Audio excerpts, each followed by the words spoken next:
I'm going to light this candle. All right, here we go.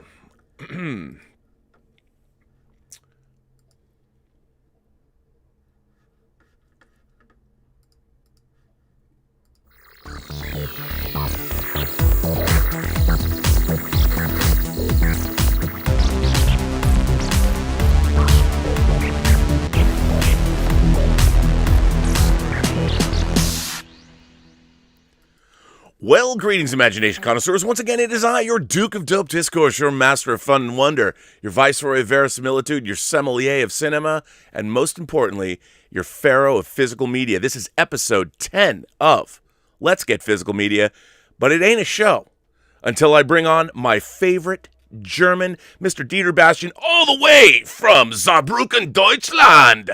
How are you, Dieter? I'm very fine, thanks, Rob, but don't forget, this is not episode 10, this is an outside episode. We don't count it as a regular episode. Oh, I guess it's a special episode because we have a special guest and I'm really thrilled to have him on because you forgot to mention a little tiny bit of snippet information about this guy. It was a surprise. I was involved in one of my favorite franchises, especially when it comes to collecting physical media, so I'm really thrilled to have him on. So, Rob, you can go away now. We will talk Hunger Games 2 hours long. Okay. Well, just kidding. I mean, we could do that, but not just the Hunger Games. Our guest, Mr. Cliff Stevenson, or somebody who I like to call Geek Santa, but he can explain that. He is here today, a very good friend of mine and a special feature producer, a filmmaker that I admire, all around great guy. Some of the things that he has produced in the past or produced material for, such movies as Hard Candy. That is correct. He has worked on the Expendables franchise. Indeed. I think he might have won a Saturn Award for his work on Hannibal. And of course, Dieter, I would be remiss if I didn't once again reiterate, yes, he worked on The Hunger Games. And of course, one of our favorite releases today this year, or actually it's not this year, in 2020 was the Steelbook set of the Rambo franchise, which he also worked on. So allow me to offer a special Let's Get Physical Media welcome to Mr. Off the Cliff himself, Cliff Stevenson. Hello, Cliff. Welcome to the show. Hi, guys. How you doing today? So I guess I just want to start with, the first one I'll start with is, this is Fat Viking from Woo Toys. Oh, wait a minute. I think this is the wrong show, Cliff. Okay, sorry. I have these all ready for, okay, sorry. But that's okay. You know what? Is this your way of trying to get yourself on Fully Articulated, Cliff? Is that what I mean? You do have quite the action figure collection, and cross-promoted as well. Yes. Yeah. How you guys doing? How you guys doing today? We are doing outstanding today. It's great to have you here, and I've wanted to talk to you for a while. I admire you. You're a fantastic physical media special features producer, so it's great to have you. You're our first physical media special features producer that we've had on the show. Well, I'm very honored with that, and it's reciprocated right back at you, and I'm sure we can get into that at some point, but a lot of what I do is kind of because of you. Aw, come on. Surely you jest. Oh, no jesting. There'll be no jesting. Well, since you're here, I got to ask you, normally Dieter and I share what we got for the week, and I have to ask you, did you buy anything this week on physical media? I did, and actually when I was looking at it last night, so some of this is your fault. Actually, I would say half of this is your fault, because the first thing I got this week is... Oh, and I watched it. Did you watch it? Have you put it on? I did watch it. I did put it on. What'd you think? I thought it looked good. I thought it looked really good. I know people were complaining about the colors and the HDR, but I thought it looked like a film. Yeah, I thought it looked great too. We watched it this week, and people complained, and you had asked me. I don't think I ever got back to you. You asked me how it looked, and I thought it looked great. And as Dieter put it, the colors made it look even more Showgirls like. Right. And the documentary on it, I really liked. You Don't Know Me. I thought that documentary. I'd seen that before. I actually had bought that on iTunes when it had first become available, because I didn't know, who knew that thing was going to show up on any sort of disc release. So I'd seen it, and I agree. It's actually a really good documentary, like shockingly good. The idea that somebody would come around and say, "Oh, we should do a Showgirls documentary," makes sense, but you don't think anybody would ever have actually done it. So the fact that it exists is kind of amazing.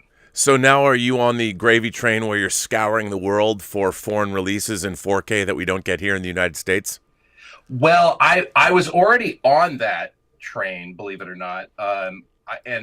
But again, because some of these releases you don't really know if they're any good. Do they look good? What's the source? And it's hard to know unless you kind of wait long enough. There's a lot of stuff where I've kind of had to sit on it and really wait. That's why I'd asked you about Showgirls. Like, is it any good? Because some of the international releases where they don't have the source elements necessarily the way they do in America, it can be kind of hit or miss. And I know, like, I never saw the Iron Man trilogy when Concord put it out like years ago. But apparently, I guess it wasn't very good. So it's sort of, that was a trail that kind of ended. But I mean, the fact that Showgirls even exists in 4K, and isn't it a wonderful world? It's never going to be in 4K here. I mean, maybe on streaming someday, but MGM is never going to do a 4K disc of Showgirls. So the fact that I actually own this and have it, and it looks good, and it's, the best thing about all these 4K discs is they're here. Listen, I keep it close, Cliff. I keep mine close. Raphael and Gina Gershon, or Elizabeth Berkley, where they grind on each other and put our discs together. Or not. That would get weird. So that was one rabbit hole I went down, which then took me to just a whole bunch of other German titles. Here, move that over. Scoot that over. Yeah, there you go. That I had not yet received. So that was another one that came on my list, which you guys have already talked about. And then another movie I worked on and did the special features for, but I hadn't... they didn't do a 4K disc in America, was Unhinged. So this one I did a 30-minute making of, and we did a commentary. Actually, we did it kind of mid-COVID. All this stuff was produced kind of mid-COVID. But there was no 4K disc in America. So, yeah. So, and this looks fantastic. It has the Atmos track, and it has my special features on the Blu-ray. So I can't complain about any of it. Didn't know that. Have the disc myself. Yeah, it's got, so I did it. Yeah, I did I think it's 27-minute making of, and which is actually kind of interesting because we interviewed one of the producers on the film. Again, it was kind of mid-COVID. Like, I think we interviewed her in June. So it was kind of the height of like, who knows what's going on. But, we were able to go to her house, and we took a bunch of precautions, and we interviewed her, and we were actually able to talk about finishing the film kind of at the very early stage of the pandemic. The fact that they only had one screening, and then everything got shut down, and they had to go and finish the film remotely, which they were grading on iPads, and they were doing all this like crazy stuff that you wouldn't normally do on a movie. So that's it. So I'm fond of that disc just for like what we were able to sort of accomplish with it. I'll go through these quicker because there's a lot. So then another one that I was kind of missing, and again, this kind of follows the Showgirls route, is The Princess Bride. A big haul from Germany, I would say. This is the fourth title. Yeah. So no, it was. Could you show that one more time? Absolutely. Yeah, there you go. All right. Dieter got me that as well. Yeah. It's a. Did you just lose me? Okay. Nope. My little monitor went off, so I want to make sure you're gone. This one is one that I got a little bit screwed on because I had already bought this from another country, but it said director's cut, and so I grabbed it, and turns out it is not the director's cut.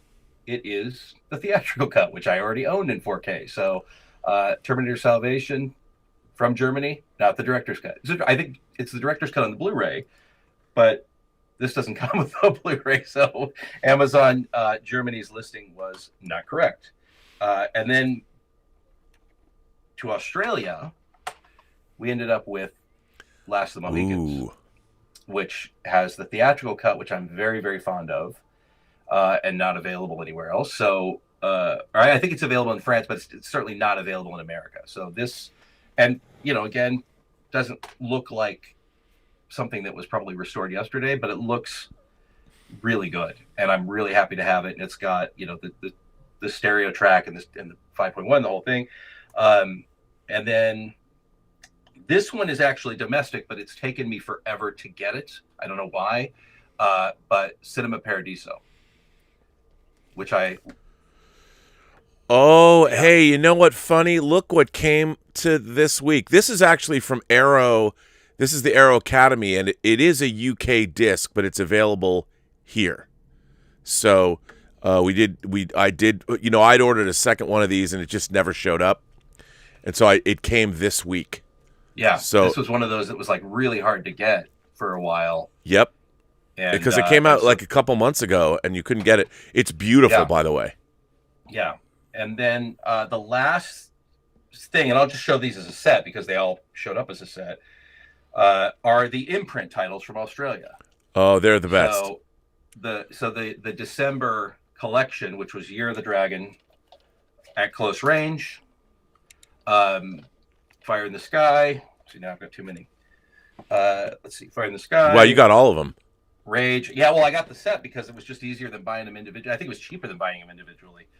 And then the only two that I've actually looked at, which is The Deep and Dead Again. Yeah. Which is one of my favorite films of all time. And certainly, you know, I'm thrilled to have it on Blu-ray, on physical, as it were. So that's my haul this week. So for a week where nothing really got released, a lot of stuff showed up in the mail this week. A fine haul it is. Now so what I would like to say, you know, before we start, I want to say that one of the great releases, which we did not talk about on the show when we were talking about our favorite releases of 2020, I wanted to say for this show, one of the great physical media releases of 2020 that has, if maybe the best special features on it of the year, is of course Knives Out. And you produced a feature-length documentary on the making of this film. And it represents, I think, the best kind of physical media special features that you can get, and it's something that is rapidly becoming extinct. So I was wondering, you know, if we could get into it. First of all, philosophically, I wanted to ask you, what do you think makes great special features? And I love that. My phone going off. Can you hear my phone in the back? Yeah, we can hear your phone in the back. What makes great special features? And as a producer, how do you sort of begin the process of making special features? So the thing about special features, one of the tricks of special features right now is that it's been done for so long. Like we've had, you know, when you really get into Criterion and you know, Laserdisc, and you know, we're over 35 years. Yeah.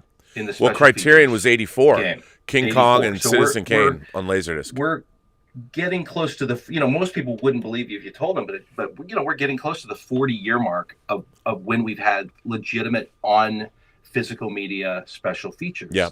So one of the challenges is this has been done so much and by so many different people that it's difficult not to just sort of retrace what other people have done. And so the first step, you know, because and you and I have talked about this, Rob, there's only so many ways that you make a movie. It's all fairly, when you really get down to kind of bedrock, it's all the same. It's pre-production, it's production, it's post-production. And those three areas all kind of house the same components. So what I have to do going into something is I have to look at it. And again, a lot of times I'm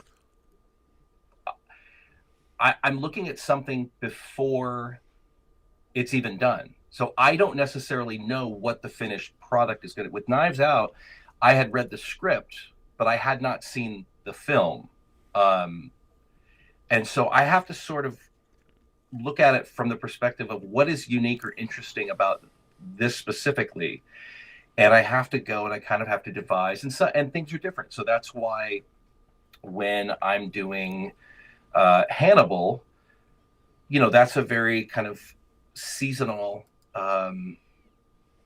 compartmentalized thing where I can go, oh, we can talk about this season, we can talk about that this season, and knowing going from season 1 to season 2 that there are things that have changed from one season to the next that I can then focus on in the next season's featurettes. But with a film, you're kind of dealing with, and with Hannibal, we were lucky because Hannibal had very specific set pieces where season 2, I said, let's just focus on how one episode is made, which I had not really seen anybody do, which is one episode of television, 42 minutes of network television. How is this made? And so that kind of worked really well. And then with season 3, we knew we were doing Red Dragon. We were going to be retelling the Red Dragon story. So it was very easy for me to say, okay, let's focus a documentary only on the Red Dragon stuff and how that's different and how you do it and how you accomplish it, because most people had kind of known that already.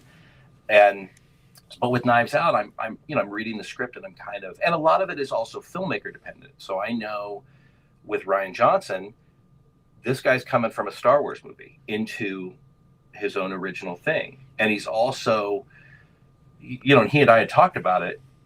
He's one of 5 guys who've directed a serial Star Wars film, not one of the offshoot films. 5 guys in the universe in all of time that has directed a Star Wars movie. And how does that pressure affect you when you're now going into something that doesn't have that machinery behind it, or doesn't have that many eyes behind it, or whatever. So that was interesting. And then once you start making the movie and you see the movie and you kind of look at the parts of it, it's a little easier to go, oh, that's interesting. And the other thing is documentaries, as you know, documentaries are kind of all made in post.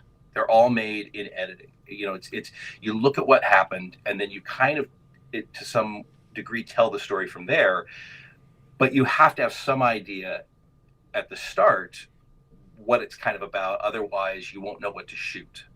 And so, with Knives Out, there were interesting things that came out, which is they shot flat instead of scope for the first time. Ryan and Steve Yedlin had shot every single one of their movies on film, and they shot every single one of their movies scope. And here they're shooting 1.85 instead of 2.35, and Steve Yedlin has been able to talk Ryan into shooting digitally completely for the first time. So it's like those are the little nuggets that you have to do, and then I can turn an entire 20-minute chapter into this talk about film versus digital and aspect ratios and classic 1:33 cinema versus 1.85 versus 2.35, and really get in. And I think one of the things that works really well about Knives Out is that it's just geeky and nerdy enough for real kind of film nerds. Film imagination Cliff, film imagination connoisseurs, not nerds. No, I'm talking about the ones below them, even.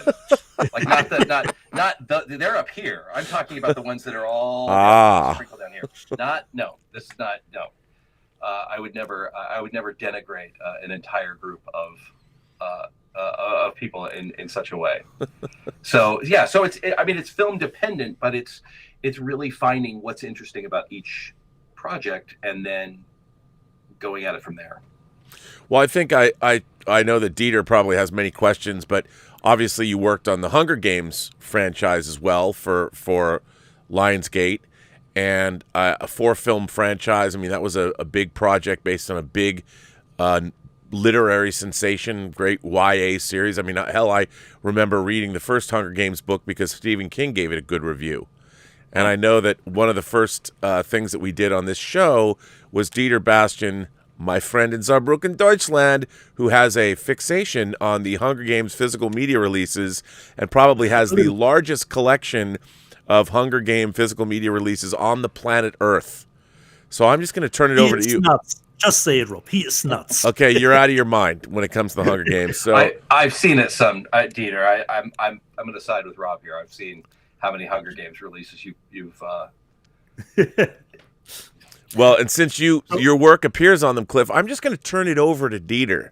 And I would assume Dieter's very diligent about questions and things like that. So, well, I have made some lists with questions, and Rob, you made special features too. So I have a lot of questions that both of you can answer. Oh, considering the Hunger Games, I have not that many. Rob, would you thought of that? So my first question is just, Cliff, how did you got involved in probably the biggest franchise for Lionsgate? Well, I had been doing work for Lionsgate for a while, because typically with a special features producer, they're kind of, they're hired title by title. Like, I don't work for Lionsgate, I work for Lionsgate. And so I get called, and there's, multitude of vendors that they go to and different producers. And that's kind of similar at every studio. And I had gotten called in like, hey, we want you to do this. And this is in pre-production when I'm not even sure they had started shooting yet. But, I got called in, and it was like, read the book, get acquainted with this. Now I do have to say with Hunger Games, I have to be very honest, which is I only did the first movie. Right. And the reason I only did the first movie is because it almost made me want to quit the business. It was by far the most difficult title I've ever had to work on. And that was one where I'm really proud of that disc, but I'm not really fond of the time that I worked on it. It was a really hard disc to do because, if I'm being honest, when we started, everybody was like, it's this thing, it's this YA thing. What are you going to do? It's like, but it's going to be a big hit for us, but like, who cares? The weekend that it opened and it made $152 million here in America, I knew was the end of my run, because suddenly Monday morning, every person you've never heard of, every person you don't know who they are, that just couldn't be bothered to help you or knew your name or knew you were doing, suddenly everybody was involved and everybody had a say and everybody, wanted to look at everything and everybody had to, and the thing as a special features producer is I'm thrilled to, if somebody comes to me and I show them something and somebody comes back and says, oh, I think A, B, and C would work better, or maybe you do this, or maybe, give me notes on something. If they're good notes, I am thrilled to be like, oh yeah, that's much better. This is much better if I do it this way than if I do it that way. What ends up happening is a lot of time you get people wanting to give you notes or tell you stuff, and then you're just like, well, this isn't good. It's just different. And your priorities may not align with other people's priorities. And so with Hunger Games, it was really hard, and it was not, again, I'm proud of the disc, but I'm not fond of the memories. It was a really hard time. Like, it was like I could have easily seen myself getting divorced in that period of time, because it was really hard. And so when it came to the second one, I just, I kind of said, which is crazy considering, what business I'm in, but it's like when the second one came, I just said, no, thank you. I'm good. And so we ended up turning the rest of the series over to a fantastic producer named John Mefford. And, John did the original, I think it was the first Iron Man disc for Marvel, like back when it was at Paramount. And John is kind of cut from the same cloth that I am, in terms of, likes really long form stuff and doesn't like little, bite-sized kind of substanceless pieces. And so he was a great guy to take it over. And he, and because we were also changing directors in the second one, we were going from Gary Ross to Francis Lawrence, it kind of made sense that we would be able to just transition from me producing the special features to John producing. But I will say, when we started and when I first did that first disc and we were kind of plotting what this was going to be, the one thing I looked at was the Lord of the Rings trilogy. And that was kind of a thing that we looked at. It was that, and it was the beginning, the documentary that's on the Phantom Menace. Those are the two things. And one of the things I love about the beginning is that the end of that doc is the beginning of Attack of the Clones. It's him sitting down. It's Lucas sitting down with a pad writing Star Wars Episode 2. And I always loved the idea of the end of this, especially if you're going to do a series, the end of this is the beginning of this. And so that was what I really set out with Hunger Games. And so when we started, the idea was, it was going to be 3 movies at the time. It wasn't going to be 4. So the idea was that the end of the Hunger Games doc was essentially kind of going to be the beginning of the Catching Fire doc. And, but a lot of the stuff that I did in the first doc, John carried over in terms of like font and lower thirds and stylistically, a lot of the stuff. I mean, I'll tell you, here's a good, you'll like this, This is a good story. So when I did the Hunger Games doc originally, we had lower thirds that was like the Mockingjay, and it was the flames. And, we had all these like we spent a ton of time building all of these graphics, and the titles had all this animated stuff, and it looked fantastic. And I showed it to Gary Ross, and Gary was just like, what are you doing? And I was like, what are you like? Isn't it like, it's cool, right? And he's like, that's a marketing image. That has nothing to do with our movie. Like that image isn't in our movie. That's a trailer thing. And I went, oh God, he's right. He's absolutely right. Like, this thing that everybody associates with Hunger Games really that's not a movie thing. That was one of the things I learned, which was lean into the movie, don't lean into the marketing. And so we ended up changing everything, and it ended up being that very sort of basic white font for all the titles and all the lower thirds, based on his note of, that's not a movie image. That's not a movie thing. It's a marketing thing. And I went, yep, you're right. It's funny you say that, because my preference to things like lower thirds is this. I like elegant and simple. Like, I can't stand it like in the Star Trek documentaries when they'll beam in a lower third and it'll all be animated, and you're like, I just want to hear what someone has to say. Don't keep giving me a sound effect. Just make the lower third tell me what I need to know, and that's it. Right. So that was a good note. Yeah, it's and it's hard. It's hard sometimes, because you have these ideas and you're trying to create something, because it's not like the movies don't do that. I mean, Wonder Woman has this whole opening credit sequence where this stuff's flashing all over the screen, and it's taking up a third of the IMAX framed image, and so you're like, well, even in the movies they're doing this stuff, but you have to be very in tune with what the movie is doing stylistically. So like with Knives Out, for example, we used the same font that they used, and I actually treated it, and so if you look at the Knives Out text, it's a little soft. It's got a little bit of gate weave to it. It's not a pristine, like, we threw this text on there. Like, it was treated like this was some sort of optical thing that was put on film, and that's what you were seeing. So, we were very in tune with that idea. It's subtle, but it's one of the things that I looked at and I went, oh, that just softening it a little bit, making it slightly out of focus, kind of worked really well. Well, okay. Oh, go ahead, Dieter. So my only information about you, Cliff, is from the IMDb page, and it got you listed on the second one as a field producer. So is this not correct? On which one? Fire, as a field producer on Catching Fire. So, and my question would be, what actually does a field producer do? We know associate producer, executive producer, and I stumbled across field producer. Here's what field producer does. Field producer is, I went and interviewed people when John wasn't available.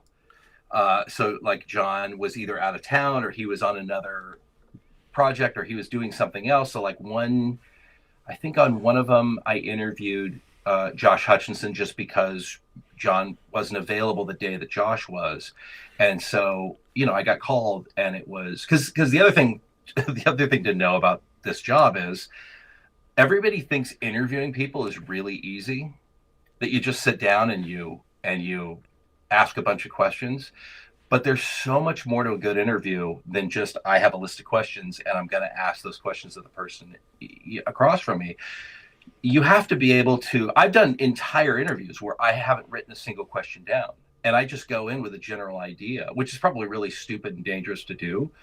But I would rather have a conversation with somebody and just talk to them about the movie and come up with the questions on the spot and just see where that leads me. Now, again, that could be dangerous because I could end up forgetting something or missing something that I should really be paying attention to. But it's hard. And a lot of people, and I've dealt with a lot of people who just think like, well, I could do the interview. And it's like, really? Could you?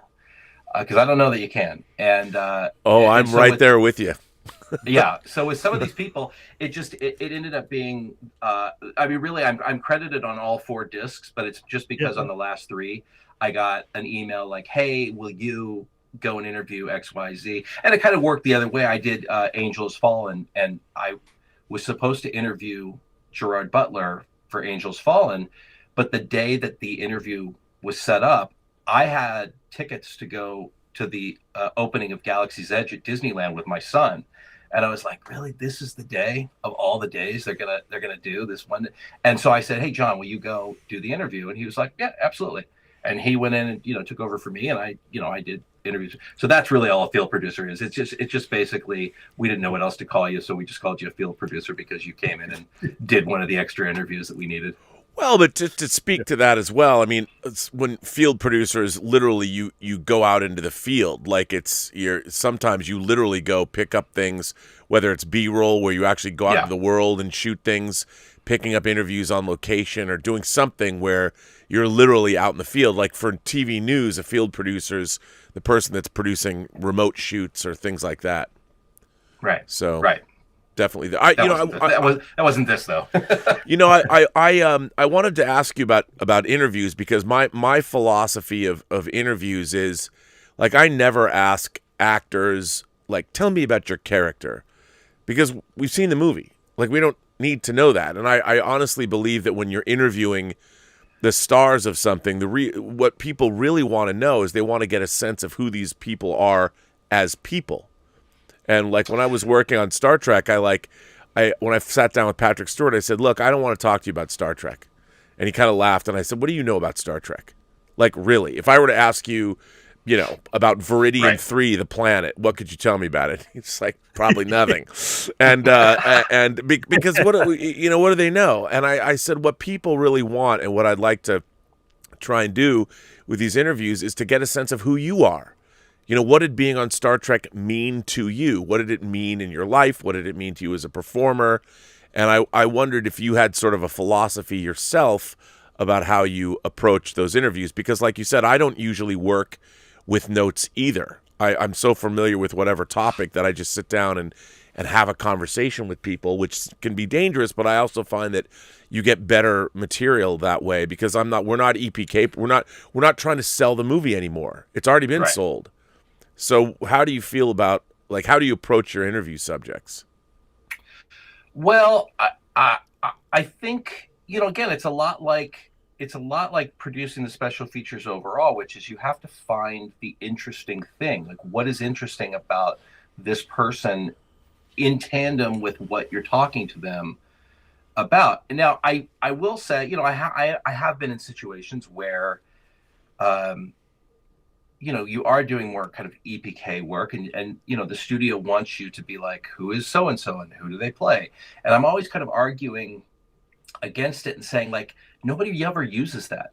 Nobody ever uses that information. You don't ever see it anywhere. It's never really gets used. No. And so my thing is, how can I ask that same question? Because here's the other thing to remember about actors and especially actors, but really everybody in general, is they've answered these questions 1,000 times. So if you say, tell me about your character, then it's like, well, I've answered that, especially if you're doing something at a junket. Like a lot of times, just for scheduling reasons, we might set up a shoot at a junket on the same day as a junket, which is where all the cast and crew goes and they promote the film and they bring in the news people and they give them 3 or 4 minutes each. And, you know, they kind of move them through its very assembly line. But because of the scheduling, we might be able to set up a separate room on our own and get 20 or 30 minutes with somebody. Might be the only time we're able to do it. And so the other thing about that is like, well, they've been talking about this for 8 hours and they're sick of talking about it and they don't want to answer the same questions over again. So even if it's a question that I have to ask because it fits an agenda that somebody needs this, I'm still thinking, what's a more interesting way to ask this question than simply tell me about your character? And so instead of saying, who do you play and tell me about your character, I might ask, so just, will you tell me who you play, and then tell me what's unique about this character in terms of how they work in the overall framework of this story and what their role is in relation to other characters. And even just switching the wording of the question up, it throws them off enough where they actually have to think about it and they have to give you an answer that they don't have pre-prepared. That's sort of best case scenario. Worst case scenario is every time I've done anything with Stallone, he's such a professional and he's done this for so long that he speaks in sound bites and he knows, like he's almost got an internal metronome where he knows when 30 seconds has gone by because he's so used to speaking to people in bites. And so I remember on not this last Rambo, but the one before it, the 2008 Rambo, I asked him about, we were talking about the score and the fact that Jerry Goldsmith had died and they brought in Brian Tyler to do the score. And I had talked to Brian. It's funny. I had talked to Brian. I had done a film that Brian Tyler had done called War, which was, I think, a year before Rambo. Like he just got it announced, like he was going to be doing the score for Rambo. And I was interviewing him for War. And I said, hey, why don't we talk a little bit about what you plan to do with Rambo? And then I'll just sit on that for a year and a half. And then I'll have this great footage of you talking about scoring before you'd actually gone to score. So we kind of done that. So then when it was kind of time to go back and do the Stallone part of that, I said, talk about this. And I think he talked for about 36 seconds and I made a 6-minute piece out of his 36 seconds because I just sort of pulled bits here and there and was able to really elongate it. But so he's tough sometimes in that he gives you very short, concise answers. He's very specific because he's done it for so long and he knows what he's doing. Other people, I interviewed Kevin Smith for Tusk. I asked him one question and 57 minutes later I went, okay, question 2. And it just was like, that's Kevin. Yeah, it went on, it went on so long. But it also, I have to start checking off questions in my brain because I'm like, okay, he's already talked about that. He's already, because the other thing I don't want to do is I don't want to waste someone's time. I don't want to keep asking them questions that I know they've already answered. Now I may say, you said this a little while ago. I want to kind of circle back around and I want to bring that up again because I want to add, and I'll try and find some off ramp of an answer they've already given in order to get more information out of them specific to what we're talking about. But I the other thing about interviewing people, and Rob will know this, is I see so many interviews because a lot of times I'm getting just raw footage and I'm getting interviews that might have been done on set or whatever. And I see so many interviews where the person asking the question is either constantly talking over the other person, that doesn't just know to sit there and shut up and listen to what this person is telling them, and then give it enough air. I mean, you wouldn't believe how many answers I've are unusable because somebody's, if you're answering a question and then at the very end the person goes, right, and it's like, you're not going to be in this. Shut up. Like, stop. So that's the other skill in interviewing people is kind of knowing when to keep your mouth shut because you want this person to be able to talk, but also to know when to jump in. and say, oh, well, what about this? And so it's a skill set, and it's not easy to do, even though everybody thinks it's easy to do. Right. Well, and also too, when people bring questions, if I'm not doing the interview and somebody's brought questions in, they want those questions answered. So it's hard for them to sometimes a conversation topic will be going into a very interesting direction, and somebody will interject, and the interviewer will change the subject to get to their next question. And that's one of the reasons I have questions in my mind beforehand, but right. It's vague. You want to sit down, because getting somebody to be animated and really talk to you as opposed to being an interview subject, if you get them chatting, then they tend to give much more thoughtful and more interesting answers, which makes for better documentary material.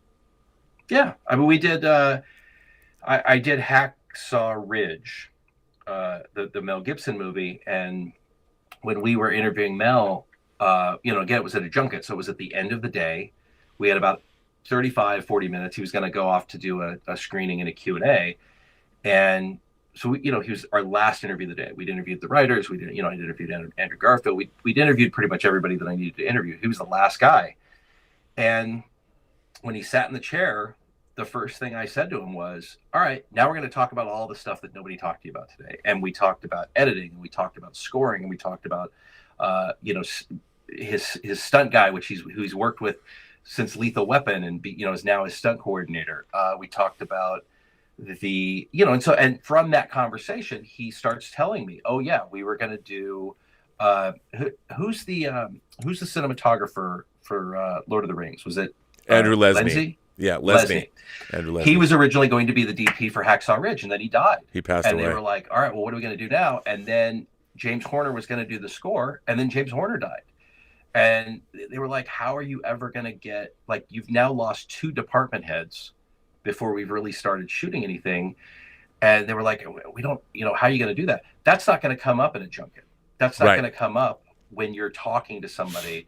And it probably came up because the producer or the writer or somebody had mentioned it earlier in an interview. And so, it's always taking what somebody else had said and then adding that to the thing you're doing next. And so there's a lot. It's almost like putting a puzzle together where you're like, all right, I'm going to take this piece and I'm going to put it together with this piece, and now it's going to make this third piece that's even better than if I had just said, tell me about the cinematography, tell me about the look, or tell me about whatever. So that's kind of that part of it.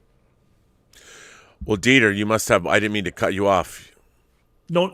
Okay. So the first question I have on my list is actually for both of you. How did you both get started in the field of producing and making special features for physical media releases? Do you want to go first?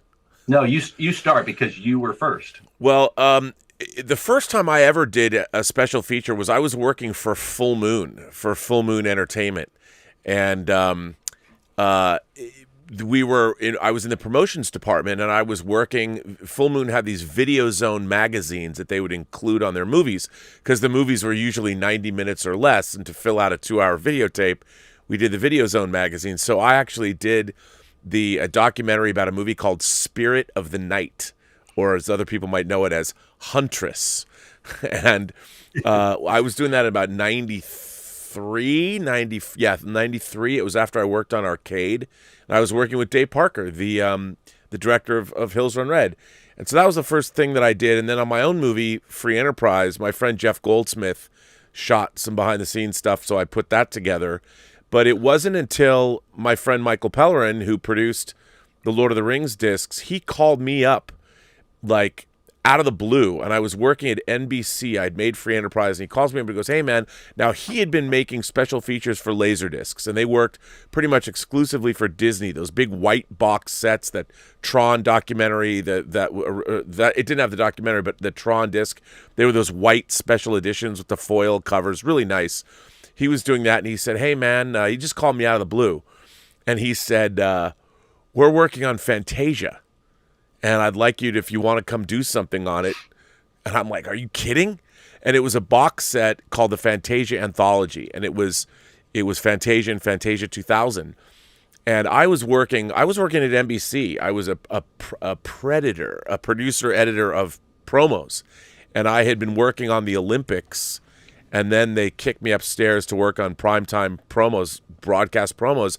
So I was working at NBC from 9 o'clock in the morning to 7 o'clock at night.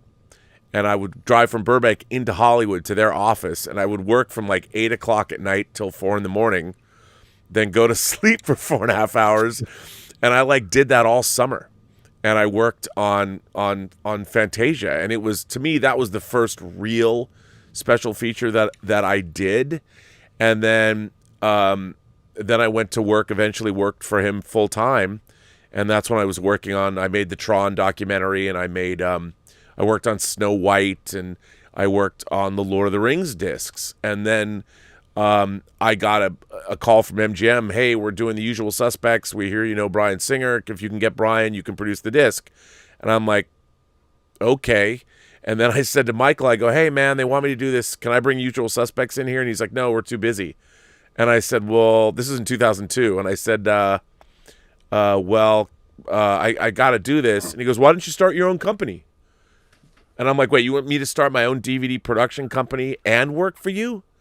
And he's like, yeah, why not? So in 2002, I started Ludovico Technique. And while I was working on the Lord of the Rings movies, I was working on things like Star Trek V and X-Men 1 and 2 for Fox and Usual Suspects and Valley Girl. And suddenly that's kind of how I started. What about you, Cliff?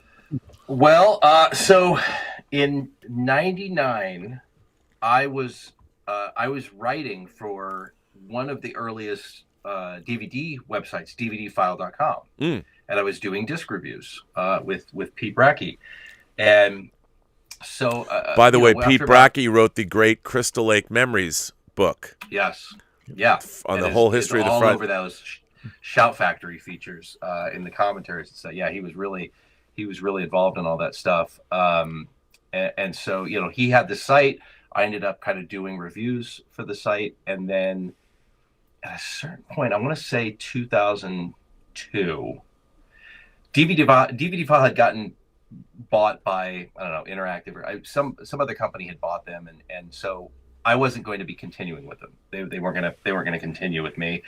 And so I just kind of said, well, if I can review this stuff and I got an opinion and I'm going to tell people what's good and what's bad, then maybe I should like put my money where my mouth is. And so I was living in Denver at the time, and I you know, got in my car and drove to California. And you know, luckily because of DVD File, I had enough connections with people that I could at least meet with people. And I met with, you know, Martin Blythe with Paramount, and I met with Jonathan Gaines, who was a producer at the time, you know, and I met with a lot of different people. And I ended up getting a job with a company.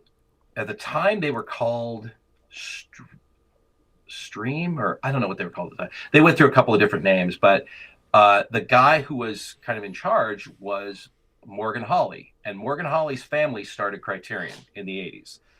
Morgan and his sister Alita were the sort of the children of Criterion. And so they were doing DVD authoring and menus and that kind of thing. So I was working QC, and then at a certain point they said, well, we're going to start doing, because Alita had come in and was kind of doing some work with us. And at a certain point there was a trivia track that needed to be written.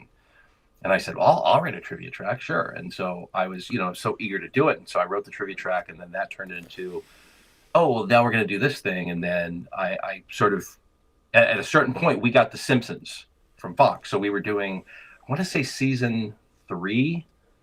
So from about season 3 to season 8, I kind of ended up being associate producer for The Simpsons DVDs. And what that really meant was every week we would do 2 commentaries for the set. And I would have to put these books together that were details about the episode, when it aired, what its ratings were, who was in it, what are some facts about it, what are some trivia things, all these.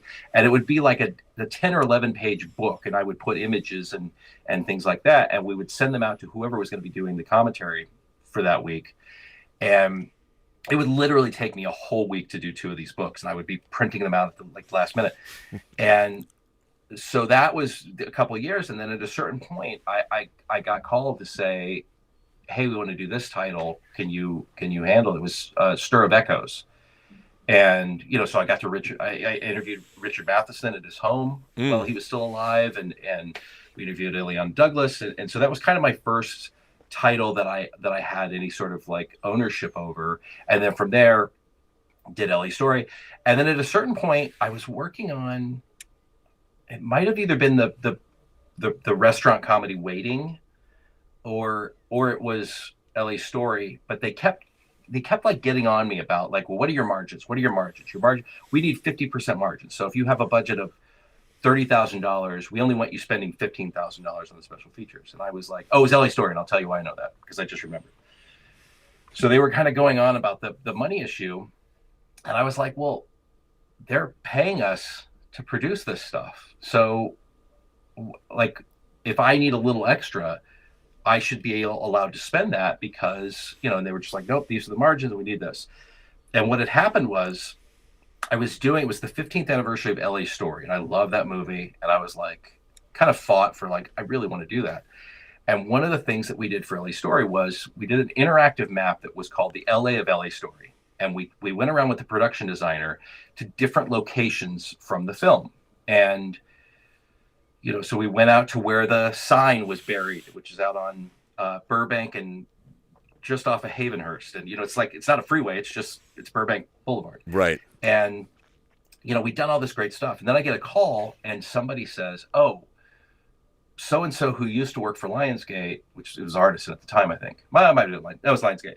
They said, the LA Story had shot at the Ambassador Hotel. They'd shot 3 things at the Ambassador Hotel. They'd shot the brunch sequence, which was out by the pool. That was a restaurant.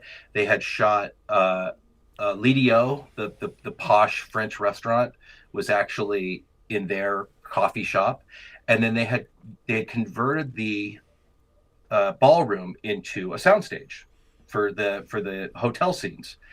And the ballroom is where Bobby Kennedy was assassinated. Like, it's a very historic. Well, they were tearing the Ambassador down because the LA school district had they now owned the Ambassador, and they were tearing the hotel down. And I got a call saying they will let you shoot at the Ambassador, but you have to do it this Saturday at like 6 a.m. You get from 6 to 8 a.m. and it's going to be $1,500 that you have to pay to the district in order to have access to the Ambassador. And I was like, great, awesome. And I immediately go, and I'm like, I need you guys to cut a check for $1,500 because we're going to get to shoot in this hotel. And they were like, well, like, that's not really how things work. And, it's going to have to run up a whole pole, and, we got to do it. And I was like, no, they're paying us to produce these features. And, well, can you put them off for about 3 weeks? I was like, well, no, it's not going to be there in 3 weeks. They're tearing it down as we speak. It's this amazing, historic location in Los Angeles. They are tearing it down. We will not have an opportunity to do this again. And it got so escalated that at one point I was like, screw it, I'll just pay it. I'll pay the $1,500. I'm not going to. They were like, well, no, calm down. We're not going to do it. And I'm like, that's the place where I learned every once in a while it's okay to kick a chair across a room, where I just was like, no, I'll do it. And so I got the check. We got it taken care of. But that was the point where I said, why am I depending on other people to do the work when it's really me that they're working with? I mean, the thing about all of these studios is, with certain exceptions, they're not doing business with companies. They're doing business with people. And so if one producer goes from this company to that company, generally the work goes with them as well, because the people that work at these studios, they're interacting with people, and they're dealing with people. And so I was like, well, I'll just leave and start my own company. And that's what I did. And I said, and so LA Story was kind of the last title I did. I was just like, I'll just go start. And that's where Hard Candy was the first title I did independently. But I just was like, why am I doing all the work? And then they're keeping all the money. Right. And I'm having to fight over, if I want to spend $1,500 to go shoot the Ambassador Hotel, I'm gonna spend $1,500 to go shoot the Ambassador. Because to me, the work is always the thing that's important. It's not about what the margins are or what the but. I mean, No. I've done so much stuff for free just because I want it to be better. And That's where they get us, though. I know, I know, and trust me, I've had conversations with a lot of other producers who are like, "Stop doing that! Stop doing that!" They're expecting stuff out of us now, and it's like, well, but I just want the disc to be good. I want the disc to be really good because, that's the thing I ultimately care about. If my name is on something, I want it to be good, and so that was a case where I just was like, I'm not gonna go down this road again where I do all this work and I miss out on something great because of bureaucracy. I agree with you. I mean, I think it's one of the things that it's hard to explain to people is the DVD special features. The golden age of that era has passed us by, because we had in the aughts when DVD was huge before Blu-ray came in. There was a thought that the special features and all this extra added bonus material was what contributed to the rapid rise of the DVD itself, the format. And there was a lot of money to be had back then. I mean, there was a lot. I luckily got in right at the tail end of that. So yes. Good for me. Yeah, no, timing. Those days are so over. But I mean, at the time, there was a few of us that I would say, like Charlie, you, me, a lot of other people. We were sort of auteurs, like we were filmmakers. We were not people. We didn't do this as a job. It was more of a crusade a lot of the time, because Charlie, like when he got Charlie de Lauzirika, when he got Blade Runner, that was like his life's dream project, to go work on that or to work on Alien. And for me, that was sort of the case with Next Generation, and you working with Stallone. I mean, you're a big Stallone fan. So we all had these opportunities where we weren't it wasn't just a job. We're being hired by a studio to go make something. Like, okay, like we were people that were lucky to be, I dare say, the line between fan and professional is a hard one when you're dealing with studios that don't care. Like, they just want the material, they want it by this date, and that's it. So if you're like, yeah, but I can get this extra interview with so-and-so, they're like, we don't care. But you're like, yes, but the people that love this movie, the reason they're going to buy these special features is because of what I'm going to be able to provide to them, and you're going to want to have that. They don't care. They never cared. And have you ever found that, did you come in conflict with knowing you had an obligation to the studio, but you also had an obligation to the work that you were trying to do, where, maybe you might have fudged a delivery date or something, or held out, or did you always... I don't think I've ever delivered anything on time. I don't think, not by like, listen, I've heard stories of other guys that are like, they just blow by delivery dates, and it's like, weeks or a month go by. I'm like, I might miss something by a week. But it's, but it's always, it's always in service of just trying to make something better. And also I'm a little different. I don't know. I've seen what other producers have done, but usually when I deliver a rough cut, because you have to go through this stage where you do your rough cut, and then that has to go through the studio legal department, and then generally, depending on what you're working on, it also has to go out to talent. So you may have to send it depending on who has what approvals. That's the other thing that most people don't understand, is how many layers of, when you go, oh, well, why isn't this way, or why isn't that way? And it's like, I've had so many things where it was like, oh, you're going to have to cut this out because so-and-so didn't approve it. And God, I really want to tell a story. I don't know if I could tell the story. Sure you can. God, I really want to tell this story. Why can't you tell it? No, you know what? Even because it's somebody really big. Well, then why do you have to use names? Tell the story without using the name. Okay. All right. I'll tell the story without using name. So one of the movies I did, there was a bit of B-roll. It's not going to be hard to figure this out once I tell the story. There's a bit of B-roll where there was a big joke that was played on set, and it was the director, the actor just got into it, and it was like they were having a screaming match in front of the entire cast, like just like going at it, and it was April Fool's, and nobody realized it. And so they get on, they storm off, and then they come back in, and it was April Fool's, and everybody loved it. One of the actors didn't love it.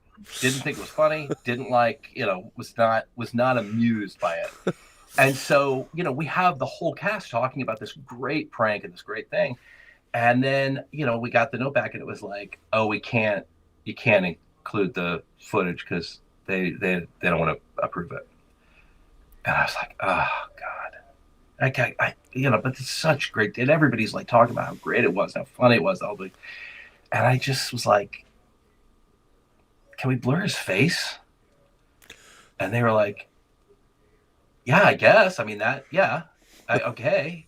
So it's like, it's not hard to figure out who it is. It's not hard to figure out Right. like what happened, but it was just one of those things where it was like, well, they don't want to prove it. So we had to blur them. And normally you would just end up having to cut that stuff out, but I was able to just say, well, why don't we just blur them? Right.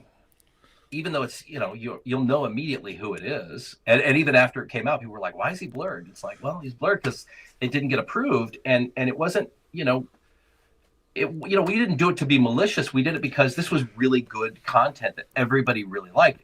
But for one guy, you were never going to see it. And so it was like trying to work that kind of stuff out. But so anyway, there's layers of things that you have to go through, and you have to go through the studio legal, you have to go through everything. But for me, when I'm delivering something in a rough cut form, I'm still it's as done as it can be without like one last pass on the audio or one last pass on the color correction or one last pass on just making sure there's nothing. I mean, I see so many pieces where I'm just like, oh, that's a mistake. That was a mistake that got left in. And I've done that too, and it makes me crazy because that's the thing I will see forever is the thing where, like, there's one frame, you'll have like an interview behind a film clip, and then it cuts to a B-roll clip, but there's one frame in there where you didn't line them up, and so you end up like getting this flash of the interview in the cut, and like those are the things I immediately notice, and I've done it, I've done it as well because it's like all this stuff is we're all just people putting stuff together. We're not machines, Right. that are there's not a lot of safeguards in for like misspelling a name in a lower third or making an error in an edit or something or having something. But I'm trying to make it as done as it can be so that by the time it comes back to me and they say, okay, this is approved or make this cut or do this or this has to come out, that it's not a long turnaround for me to say, okay, I got the okay on a Wednesday. I think we can probably deliver it by Friday. So even when I'm like late delivering something, I can kind of make that up a little bit on the back end because it's not going to take me as long to I've seen other producers rough cuts where they're very rough, and it's like, Yeah. if they have stills in there, the stills are dropped in. They're not animated. They're not, they're just dropped in, which saves you a lot of time in the editing process, but it doesn't necessarily save you a lot of time in the post process. So no, I've not, I don't think I've ever delivered anything on time, much to the chagrin of everyone I've ever worked with. Yeah, but it's better. No, and well, that's the thing that scheduling is always problematic because there's a long lead time too. Sometimes 3 months, sometimes even 6 months. They want things now in it's advance. even less. Yeah. Now it's even less. I just delivered something this week that got announced the day before I delivered it, and I was like, hey, Well, I didn't realize it was this late. No, I'll tell you. I this year, Nobody told me. 2020, I hadn't done special features in a while, and we did The Hills Run Red, and we delivered on May 1st, first week of May, and the disc came out like in June, mid-June. I was like, wait, what? That's amazing. Yeah, it's funny because you always get that conversation where they're like, you're late, or this is happening, or well, this is our drop dead date, or this is our code red, or whatever you're gonna do. It always comes out for some reason. They always make it. It always ends up on shelves for some reason. And right now, what we're dealing with right now is the fact that there's only one pressing plant in North America. Yep. And so every disc is having to be funneled through this one plant now. And so like with Lord of the Rings, that's what caused the bottleneck, is that they just couldn't produce enough discs for their release date. And so it was, well, do we delay it past Christmas until we've got enough capacity, or do we just put it out now and catch up? And they obviously decided to now, I don't know why they didn't put more they didn't lean more into Lord of the Rings versus Hobbit, because Hobbit seemed to be plenty available, where I was like, well, you probably could have taken some of that capacity but they probably figured everybody that's going to buy Lord of the Rings is going to buy the Hobbit, so let's produce them in equal quantity. And it's, clearly that wasn't the answer. Yeah. Well, let me ask you this. So the numbers for 2020, physical media in 2020, I don't know if they've been released or the physical disc sales are down another 20% for the year of 2020. Now, there's this, I think, a misconception that people are like, well, during the pandemic, more people are buying discs. There's a lot of good stuff that's coming out, and the studios have been putting out more catalog titles, because what else are they going to put out? They can't put out their movies. But physical media is in a free fall. In terms of, when I say physical media, streaming is obviously exploded.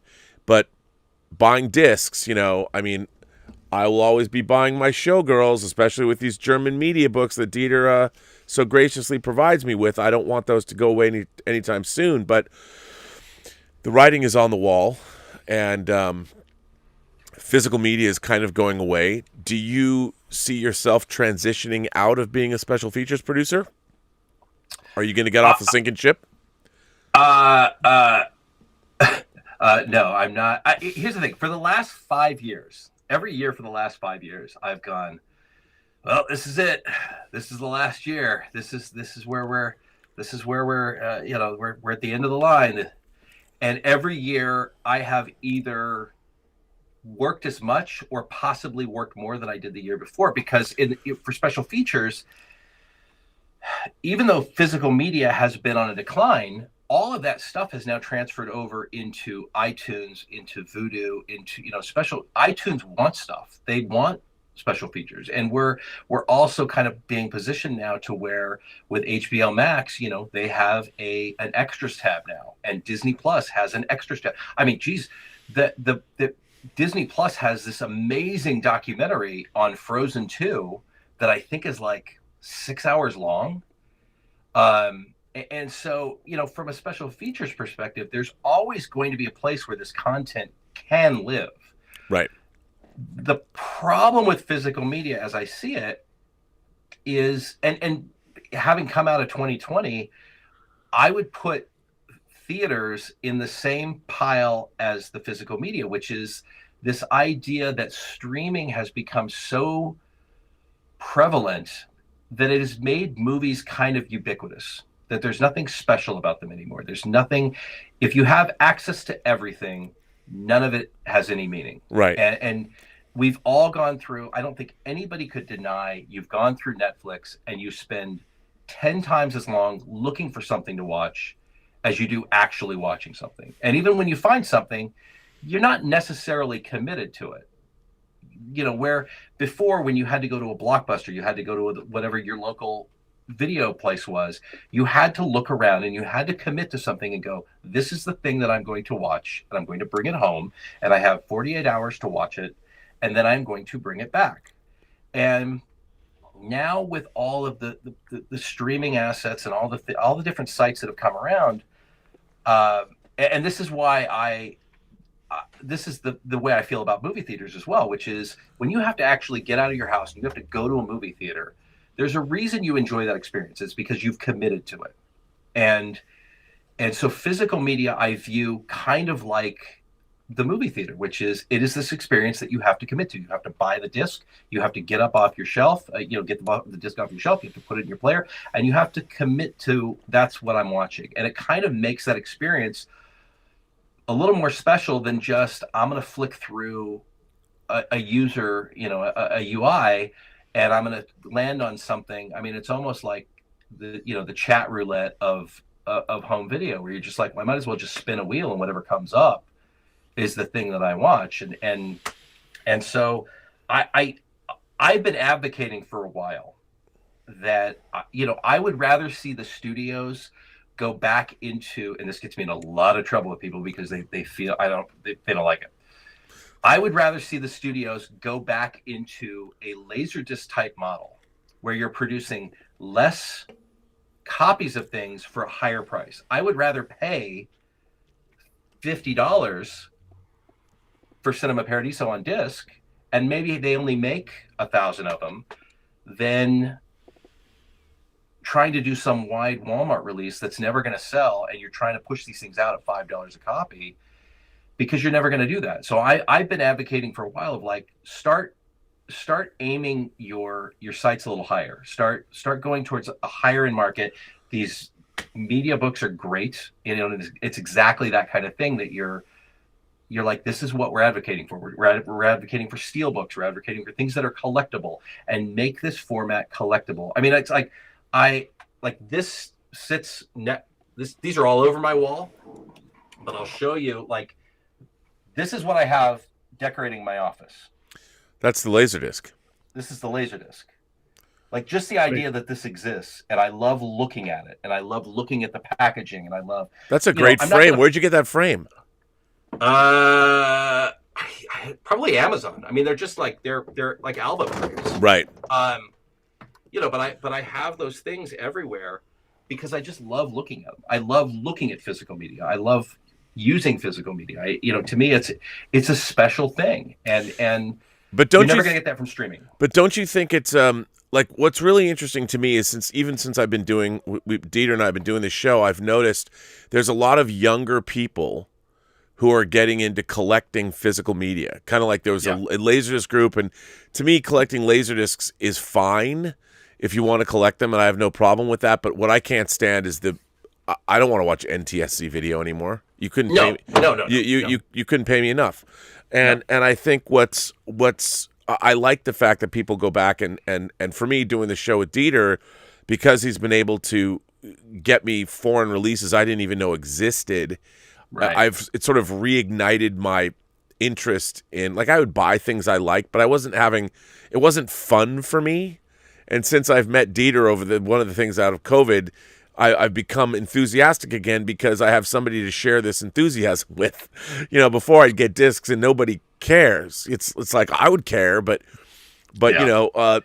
recently, because of Dieter, when I got this Christopher Nolan set, I never bought this 4K set when it came out, and not only did I get it at Zavvi, but now I know it was a Schnäppchen. Which is a German. It was a Schnäppchen. It was a German word for bargain.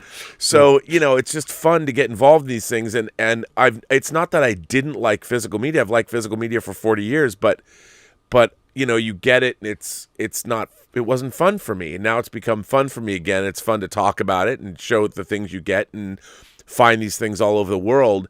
And I just wonder, knowing that the physical media numbers are dropping, this future of preserving, and the studios, by the way, the thing that I fear is, as you know, they're getting rid of the people that ran the physical media departments at the various studios. And I understand that, like, nowadays, if a studio like Disney is a streaming service, what incentive do they have to produce physical media when that's just something that's going to take away? Like, they don't. If they sell something, that's fine, but they still have to manufacture it, and they have to ship it, and that's an expense. Right.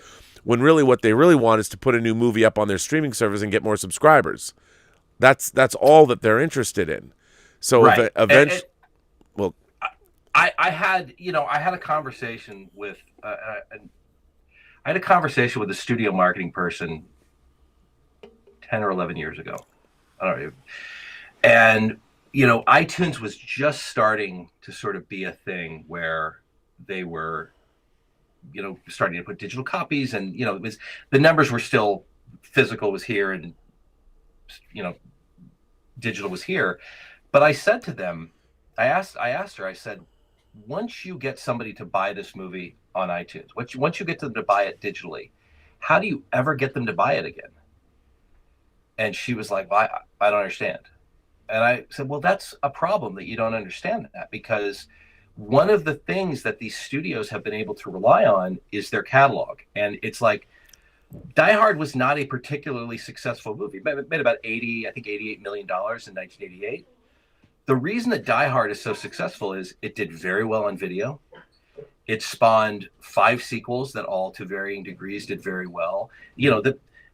The financial success of Die Hard is in its wake, not in its release. And I was like, if you lose that, I think I counted one day, I've owned 18 different versions of Terminator 2 since 1991. He'll tell you about that. Yeah, so it's like, Definitely. okay, so how much money have I spent on one movie over 30, over 30 years? It's a lot. And if you're going to just throw that out in favor of, well, we just want you to pay for it once, then I think there's going to be a little bit of a reckoning at a certain point. Right. Yeah. How many times have we bought this? Star Wars. This is the first Japanese letterbox laserdisc of Star Wars that ever existed. Before even they did it, it's still the best laserdisc of Star Wars that ever existed. But how many times have we bought it? Yeah. Well, I mean, yeah, and that's times 3. I mean, I don't know anybody who didn't own Star Wars via the Columbia House 3 laserdisc for a penny sale, but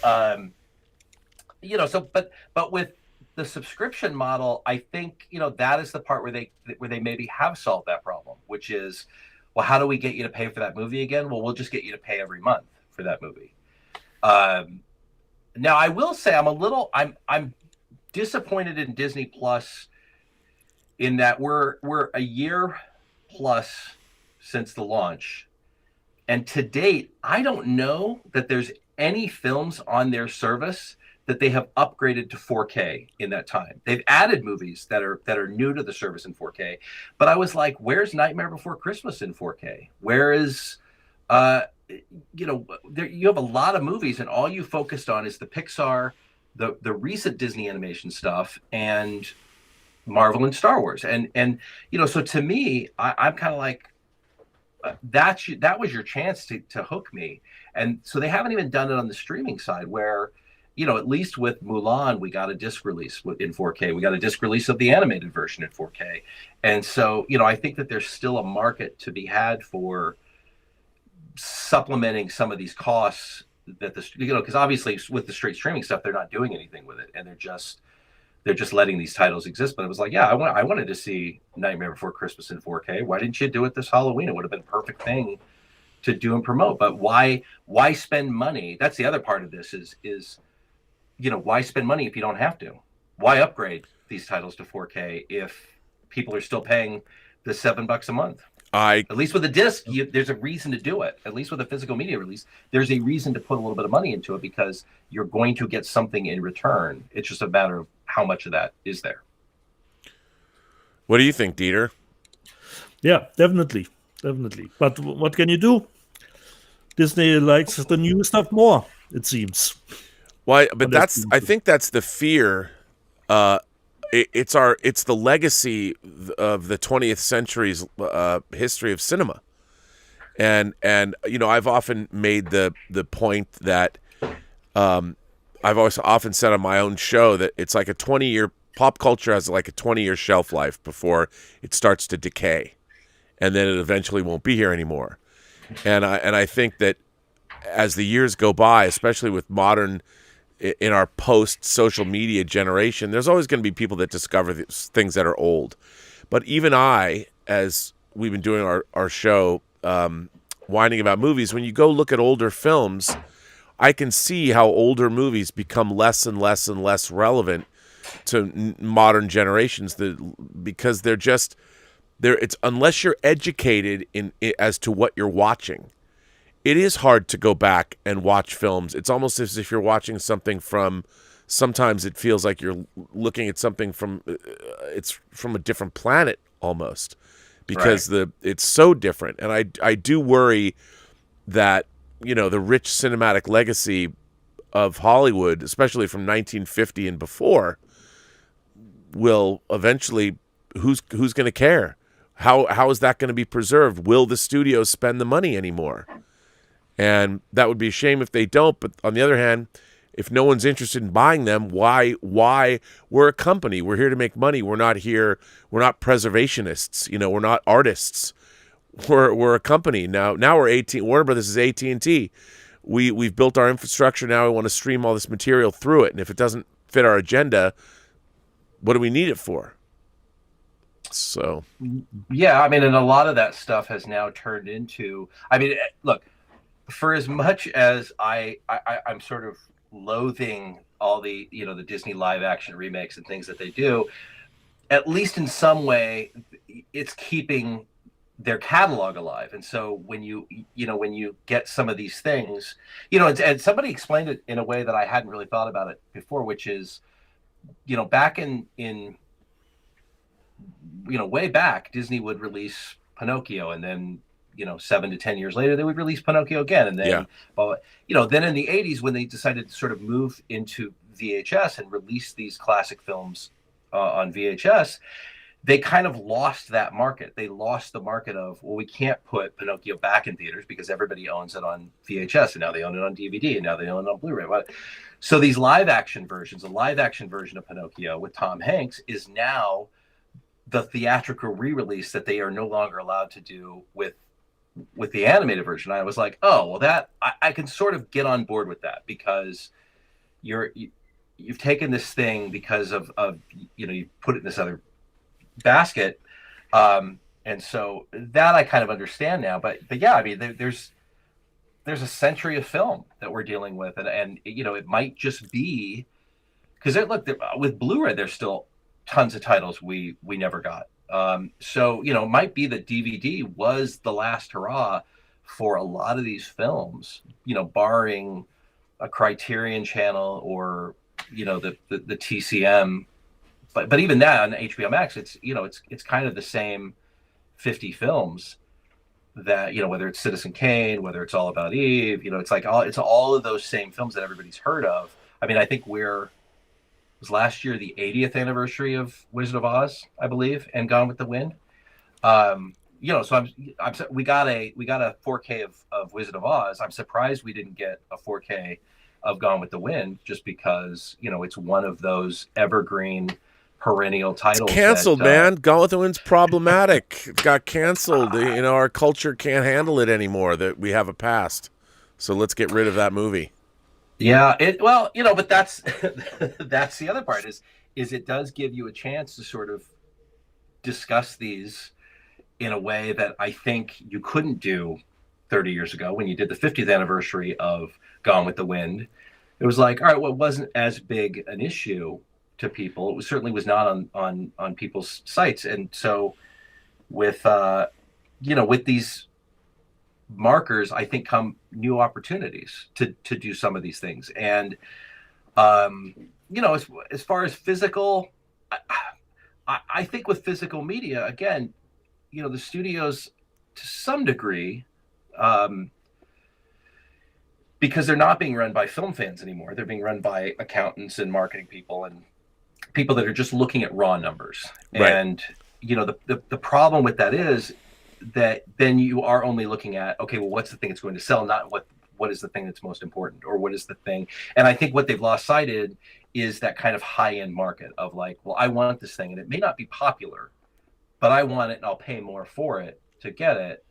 But I also think, there's still people there that that are trying to do stuff. And I was looking at like the steelbook that they did for Knives Out, which this is one of these discs where I think everybody was like on top of it, and everybody was like, even though it's a new release, which is like, it's really hard to sort of get creative with a new release because you want to lean into certain things. But I don't know how many people have seen it. If you haven't seen Knives Out, turn away. But it's like one of the things they did with this release is they did this slipcover where if it's here's all your information on the back, here's your cover. Well, what somebody did was they designed it so that if you were to turn it around, I don't know how well you can see it, it basically tells you, there's an Easter egg in the packaging. And so, that's the kind of out of the box thinking that, when you get that kind of thinking, it makes it special, and it makes it something more. You can't do that on digital. You can't do that on streaming. Netflix is never going to have something small like that, but cool like that, where you just go like, well, that doesn't enhance my experience, but it enhances my appreciation for this thing. But that's because you're already predisposed to appreciate it. And, I think that we're growing up in a world like you look at something like I love like Warner Archive. You know, that buying, although I don't know why they haven't put Wild Wild Planet out on Blu-ray, but what can you do? But they put out the green slime, on Blu-ray. Now, I don't know how many people were going to be excited about the green slime on Blu-ray. I mean, on the planet Earth, there's probably less than 5,000 of us, even less that even know what the green slime is.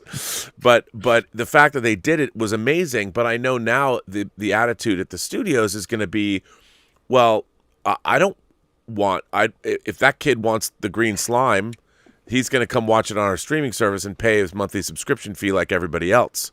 They don't. What's their incentive to manufacture, say, 2,000 or 3,000 discs?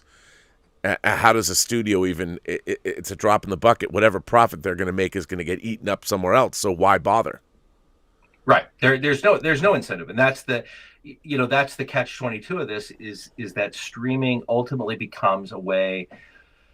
It becomes the net that you can catch a lot of these films in that aren't going to have a financial, there's going to be no financial way to release them. So you're going to get them. The downside is that you are then sort of beholden to, well, you end up with the McClunky thing, which is like, that we now live in a world where the special editions of Star Wars have existed for longer than the theatrical edition of Star Wars in terms of like what's been publicly available. And so, that is where this stuff becomes problematic, in that digital, there's no ownership of digital. There's nothing where you can say, well, I have this version and this is the version that I'm going to be able to watch. And I never have to worry about being McClunkied into only having this version available. And now, look, what we're seeing now, honestly, is that the technology and the network is out there now to where people got tired of waiting for the studios to do something. People got tired of, waiting for Lucasfilm or Disney to do the theatrical version of the Star Wars trilogy. So very enterprising people were like, all right, I'll do it. And, and so it's out there if you need it. And it's probably of better quality than what you would have gotten if they might have done it themselves. And so, the other thing with the studios is they have to be very aware that whatever they're not doing, somebody somewhere will do. And that's going to be the balancing act for them is, do you want to leave that money on the table for somebody to go do a fan version of something that, I have no reason to buy Star Wars ever again. Unless there was an official release from a studio, I have no reason to buy those movies anymore. But even if there were, are they properly color timed? Right. Anybody that's delved into whether it's the despecialized version, or the various other, the negative, team negative version, whatever version of Star Wars not that I have them, but if I did, there's versions of them you look at, you're like, this looks better than the actual release because people spent more time sourcing what it's supposed to look like in terms of its color timing. And nowadays you've got people, they don't even involve, as an example, look at the remastering of Buffy the Vampire Slayer when it was brought up into HD. It's one of the most egregious and horrible things ever perpetrated against mankind. And I mean that sincerely. And I mean just god awful, because it costs money to do things correctly. And what is the incentive?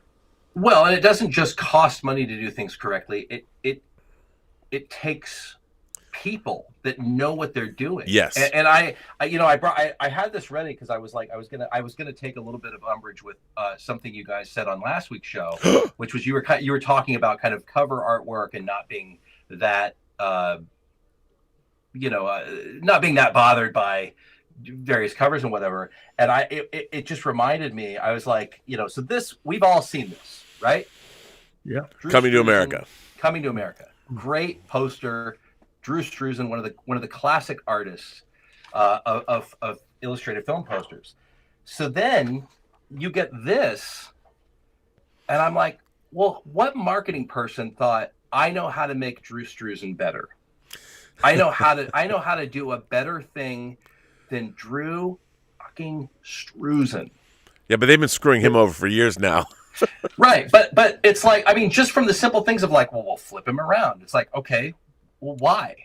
Why would you add all, so, it's like those are the kind of people that they don't have an appreciation for what they're selling, and they don't buy what they're selling a lot of times. And so, you are fighting an uphill battle against people that you wish were on your team, that aren't necessarily always on your team. There are, I'm not a big fan of like these kind of pop art, alternate, unless it's really great. You mean like Mondo, a Mondo poster or something like that? I mean, Mondo, they've done some great stuff. I'm okay with Mondo because that's its own thing. That's its own thing. What I don't necessarily like is I don't necessarily like a Mondo steelbook or a Mondo cover, whatever you're going to do. If they're like, I don't want a Mondo version of John Carpenter's The Thing when there's a Drew Struzan version of John Carpenter's The Thing. And as a collector, to me, that's part of what I'm collecting. That's part of what I'm buying. Is I'm buying the shell that this thing comes in, because it's going to live in that form 1,000 times longer than it's going to live in my player. I'm going to look at that disc on the shelf a lot more than I'm going to look at that disc in my player. And so when I see a lot of those times when I see the pop arts or the Mondo things, to me, that feels like the studio marketing people doing it for them. Like, oh, we're going to create something cool because we don't really have much in the way of what we create. So this is our chance to sort of be involved. And that kind of makes me crazy because I'm not, see now that Jaws.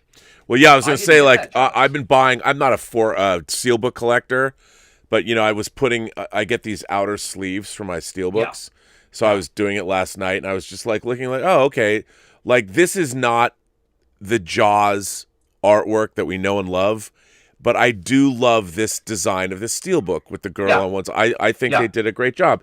And that's very good and very tasteful. Yeah, now, I went and bought Your Name on eBay an older version of that actually was the poster. Yeah, and then put that disc in this steelbook.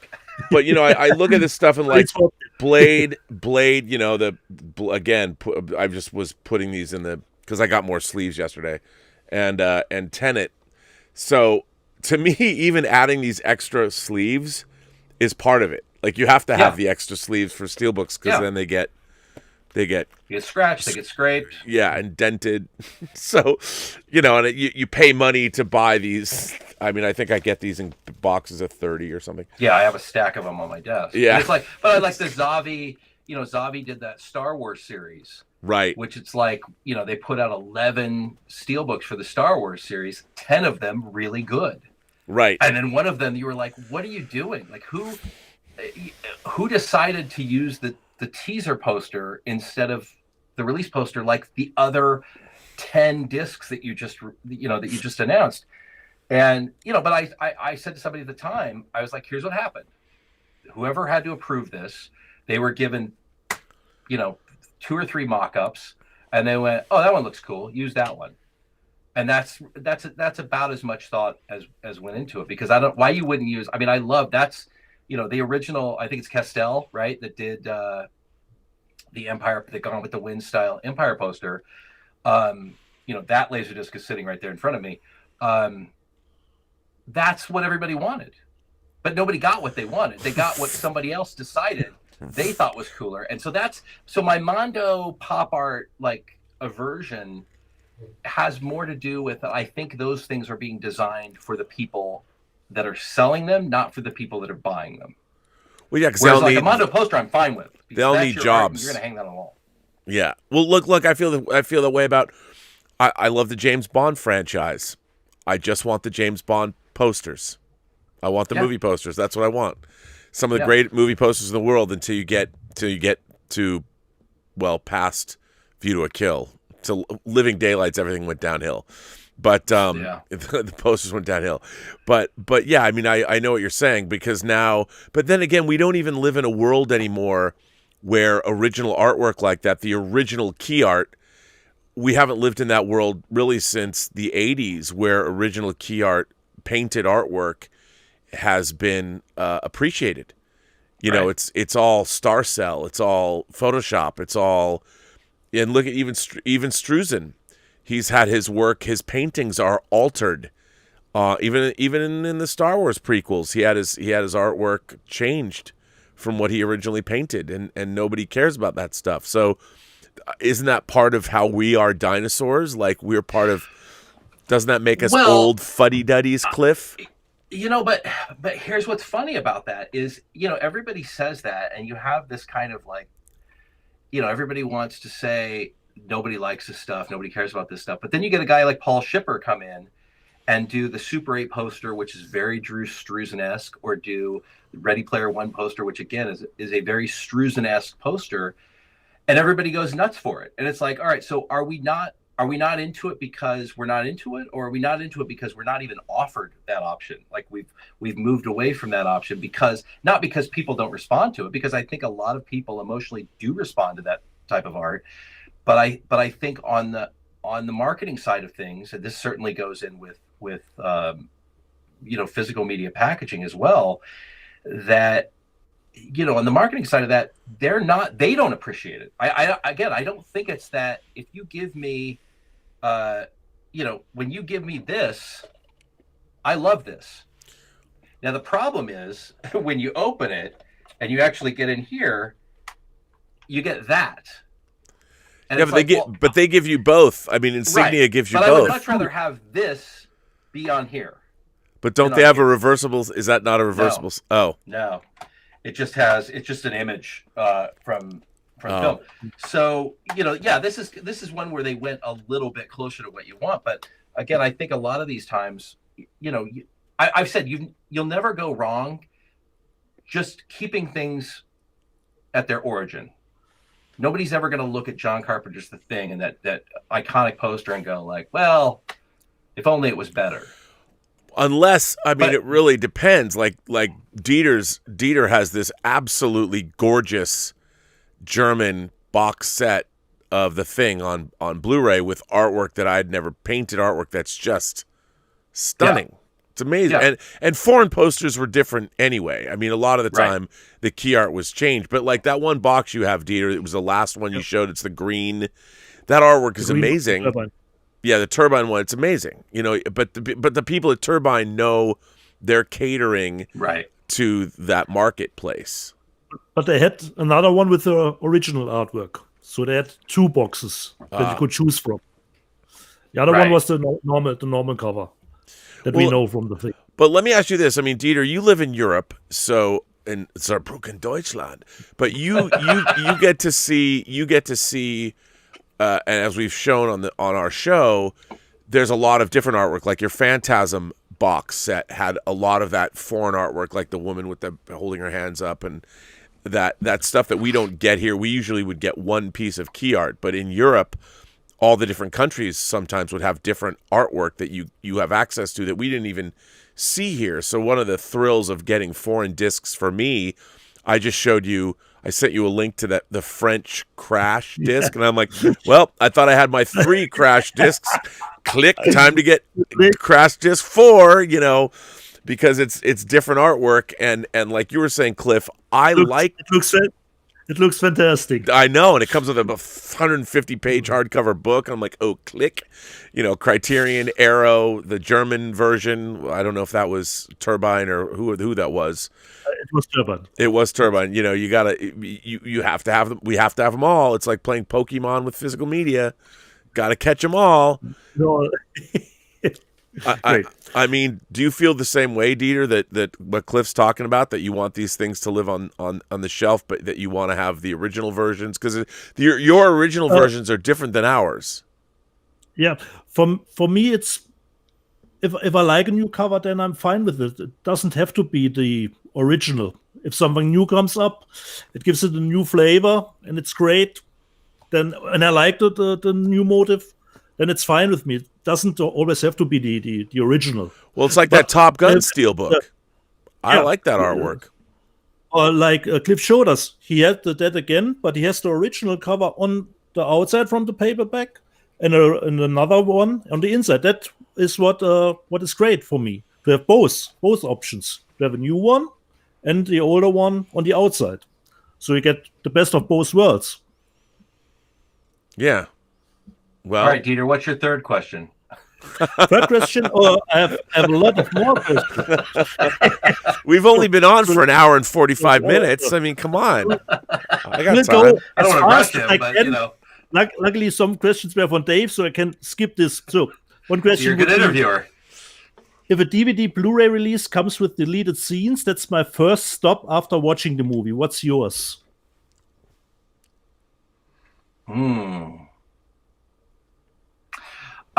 I mean, this is going to sound like a bad answer. It depends on the movie, but usually, you know what? No, it doesn't depend on the movie.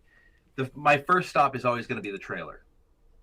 It's always going to be the trailer because I love theatrical trailers. So you know, in fact, I remember there was a I worked in a theater in like late '80s, and one of my favorite trailers. There was a teaser trailer for Backdraft that was just the Hans Zimmer score. There was no dialogue. It was attached to Kindergarten Cop. When we had Kindergarten Cop, it was the Universal movie that was going to play the next summer.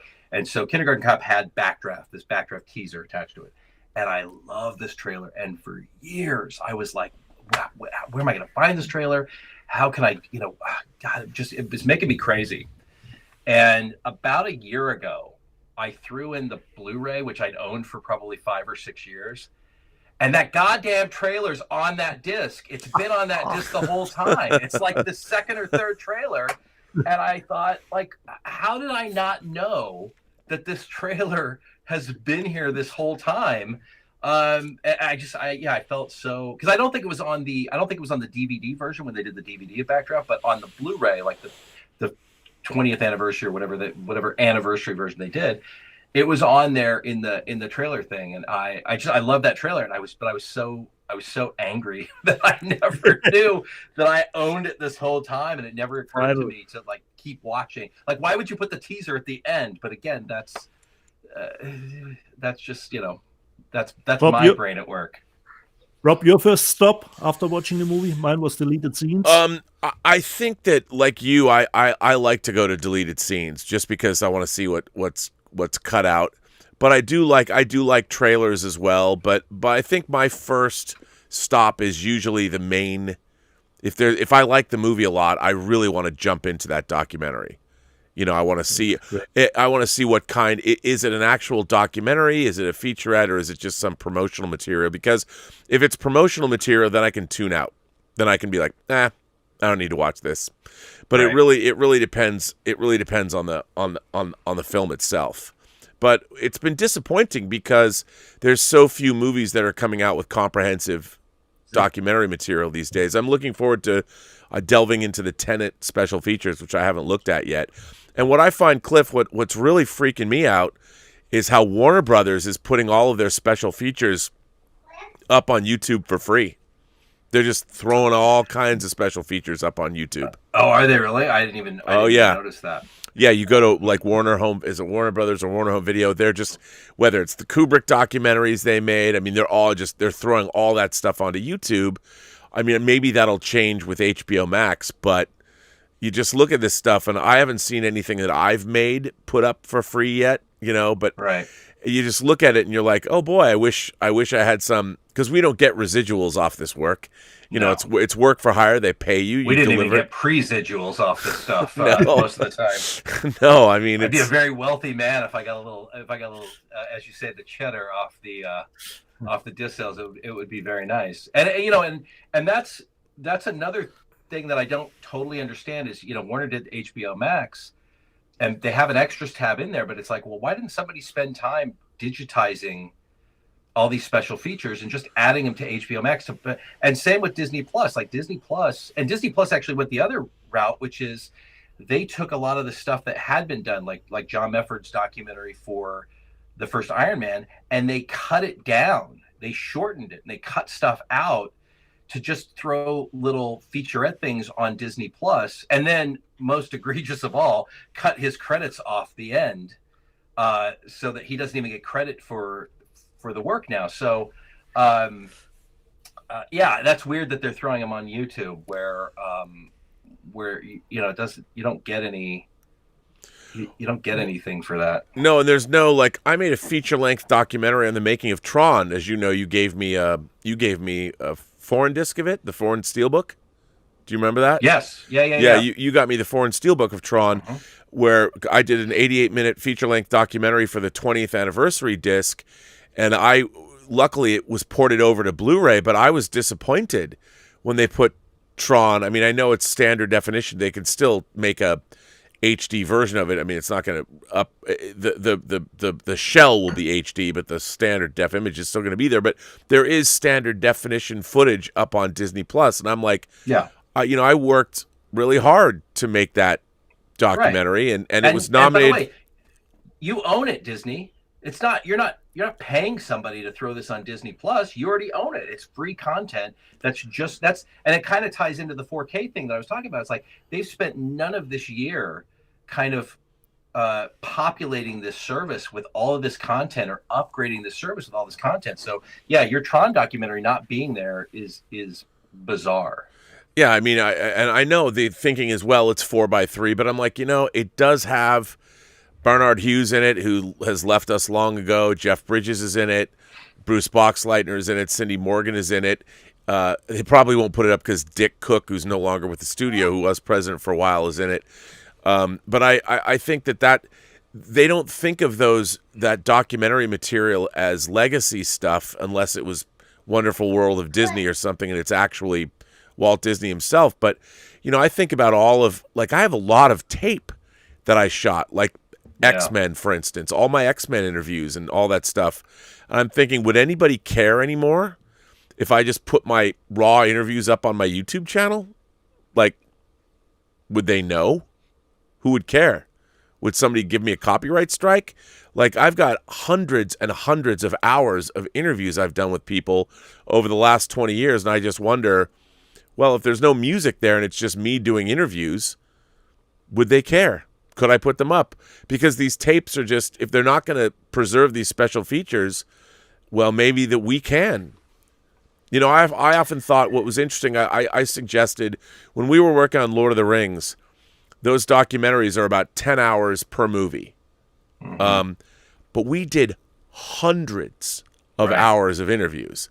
And I often thought, just for archival purposes, when Michael Pellerin interviewed Peter Jackson, they were 15-hour long. Some of those interviews, he sat down 3 or 4 times per film, and they were 15, 20 hours of interviews with him.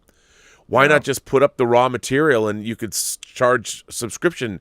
Like, if you want to go and look at the raw footage, I know the legal departments would go bananas because if somebody said, but there's all this just unbelievable material that has never seen the light of day. I mean, we were doing a documentary for Chronicles of Narnia on famous fantasy authors, and I interviewed like Octavia Butler, and she's left us. She's no longer on this planet, and that interview has never seen the light of day.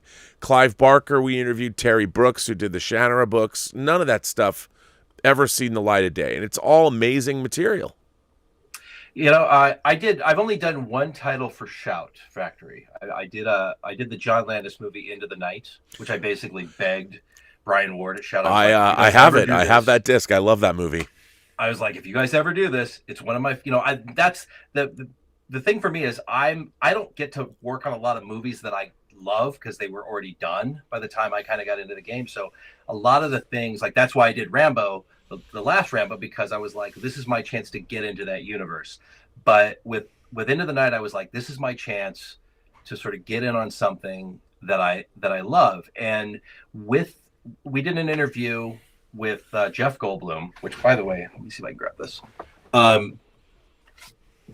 This is, you're not gonna be able to see this very well. This is I don't even know, it doesn't. No, it's all blown up, but that's okay. Anyway, this little note is a weird they're hand scribbled notes from Jeff Goldblum about what he remembered about Into the Night. And when he was done, he crumpled it and tossed it, and I immediately went and grabbed it and have held on to it for however many years. But Shout did a thing with that movie, which I thought was really interesting, which, they mic'd me. We had me mic'd, and then they started a podcast that was called Shout Takes. And they were going to they were doing exactly what you're saying, which is they were going to take all of these hours and hours and hours of raw footage, raw interviews that nobody had ever heard in their complete, like the Jeff Goldblum.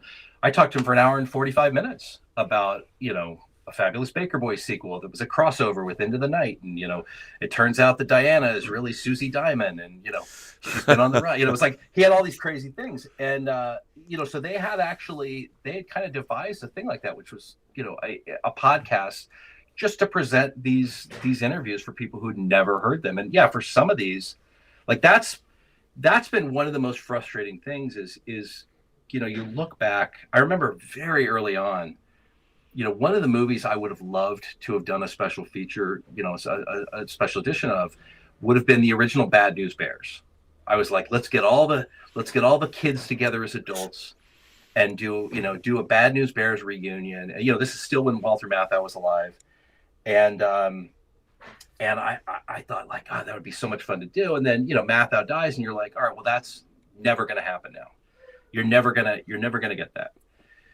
And, unfortunately, on a lot of these things, it's just like, we're never going to get them because, people have died. They have, because they weren't a priority necessarily for people. Everything's a priority for people after it's too late. Very few things are a priority for people when there's still time to do it. And that has been kind of the eternal struggle, is convincing people why some of these things are important to do now versus waiting until it's too late to do it. Well, and also I think like one of my favorite movies in the world is Richard Rush's The Stuntman. Mm-hmm. And one of my very favorite audio commentaries ever was on Kino Lorber's Color of Night disc. Now, that was licensed to them by Hollywood Pictures. Disney was never going to do anything with it, but there's two versions of that movie. And God love Kino Lorber for somebody going out and interviewing Richard Rush for Into the Night. Look, no one's going to probably care about it as much as I did, but let me tell you, that commentary is one of the best I've ever heard, and thank God he was 89 years old when he recorded that. Amazing. It's good to have. One of my favorite commentaries is the Tom Clancy, Phil Alden Robinson commentary for Sum of All Fears, which basically starts with, Phil Alden Robinson introducing himself. And I wrote and directed the Sum of All, I think he wrote it. He was like, I wrote and directed Sum of All Fears. And then Tom Clancy goes, hi, I'm Tom Clancy. I wrote the book that he totally ignored. And it's like, all right, here we are. This is how it's going to start. All right. And it just ends up being like the two of them. But it's like, that's what people, I think, want sometimes. And the problem is people will come and they'll say, well, this was a little too much. Everybody was a little too praise happy. And this thing was too much praise. And this thing was, everybody had a good time. And I was like, well, sometimes people just like something they worked on. Like, not everything has to be Hearts of Darkness.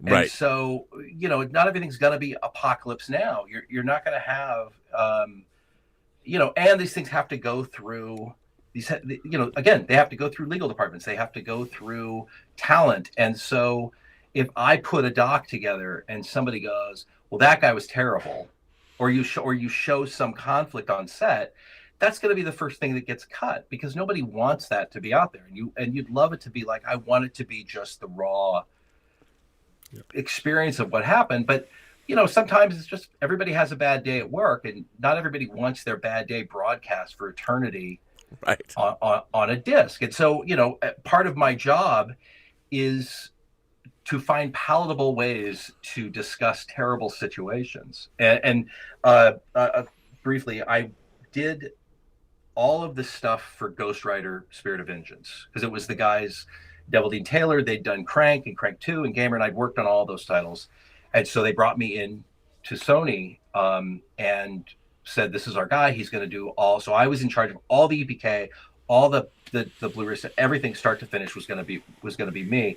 And it was like, the guys were really great, because we're sitting in a meeting with Sony, and like one of them said, look, our movies get terrible reviews, but our discs get great reviews. So, this guy's in here. And I was like, okay, well, that's how we're going to treat this. But we had a guy that was going to actually go, they were shooting in Romania, and we had a guy that was going to shoot the B-roll for Ghost Rider in Romania for me, because I was going to stay here in the US, he was going to be in Romania, and then I was going to check in periodically, whatever.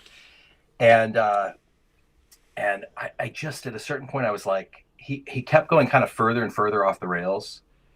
And he was like, oh, there's a ritual, a Christmas ritual where this Romanian village, they have this big ritual and they slaughter a pig for Christmas, and it's a big thing. And I think we'll go out and shoot it. And, we'll, maybe we'll do, where we're talking about being in Romania. And I was like, well, whoa. First of all, the first thing that's going to happen if you go out and shoot this village slaughtering a pig, I said, the first thing that's going to happen is I'm going to get fired. I'm probably going to get sued. The footage is never going to see the light of day. We're talking about a PG-13 Marvel movie, essentially. And it really doesn't have anything to do with making the movie, other than this thing also happens in the country in which we also happen to be shooting this movie. So I was like, I don't really understand the logic of doing this. And he at a certain point, he kept talking about these things he was going to shoot. And I was like, well, this, he was like, yeah, this, all this stuff could be like Hearts of Darkness. And I said, well, I hope not, because that means that this movie was a disaster to make, and that this thing is going to be terrible in terms of like how this thing got made. Now, it turns out it actually was really hard to make, and they had a lot of problems, but it wasn't. But I was like, we can't lean into what a terrible this experience. But in that case, we had a case where, and the person, I didn't end up using that person to shoot all this stuff. We ended up using somebody else. But in that case, it was like, they had spent so much time debating 2D or 3D. It was going to be a 3D movie. Were you going to shoot in 3D, or were we going to convert to 3D? They'd spent so much time discussing what they were going to do that by the time it was time to go shoot, there was no gear in Europe. They were shooting First Class over there. They were shooting Pirates of the Caribbean over there. They had all these productions going on in Europe. And all of a sudden they were like, great, we're going to shoot 2D. We're going to convert to 3D. And they were like, great, let's go. And they went, there's no gear in Europe. It's all the camera gear, everything is being rented out. And so we had this great bit of footage with the DP.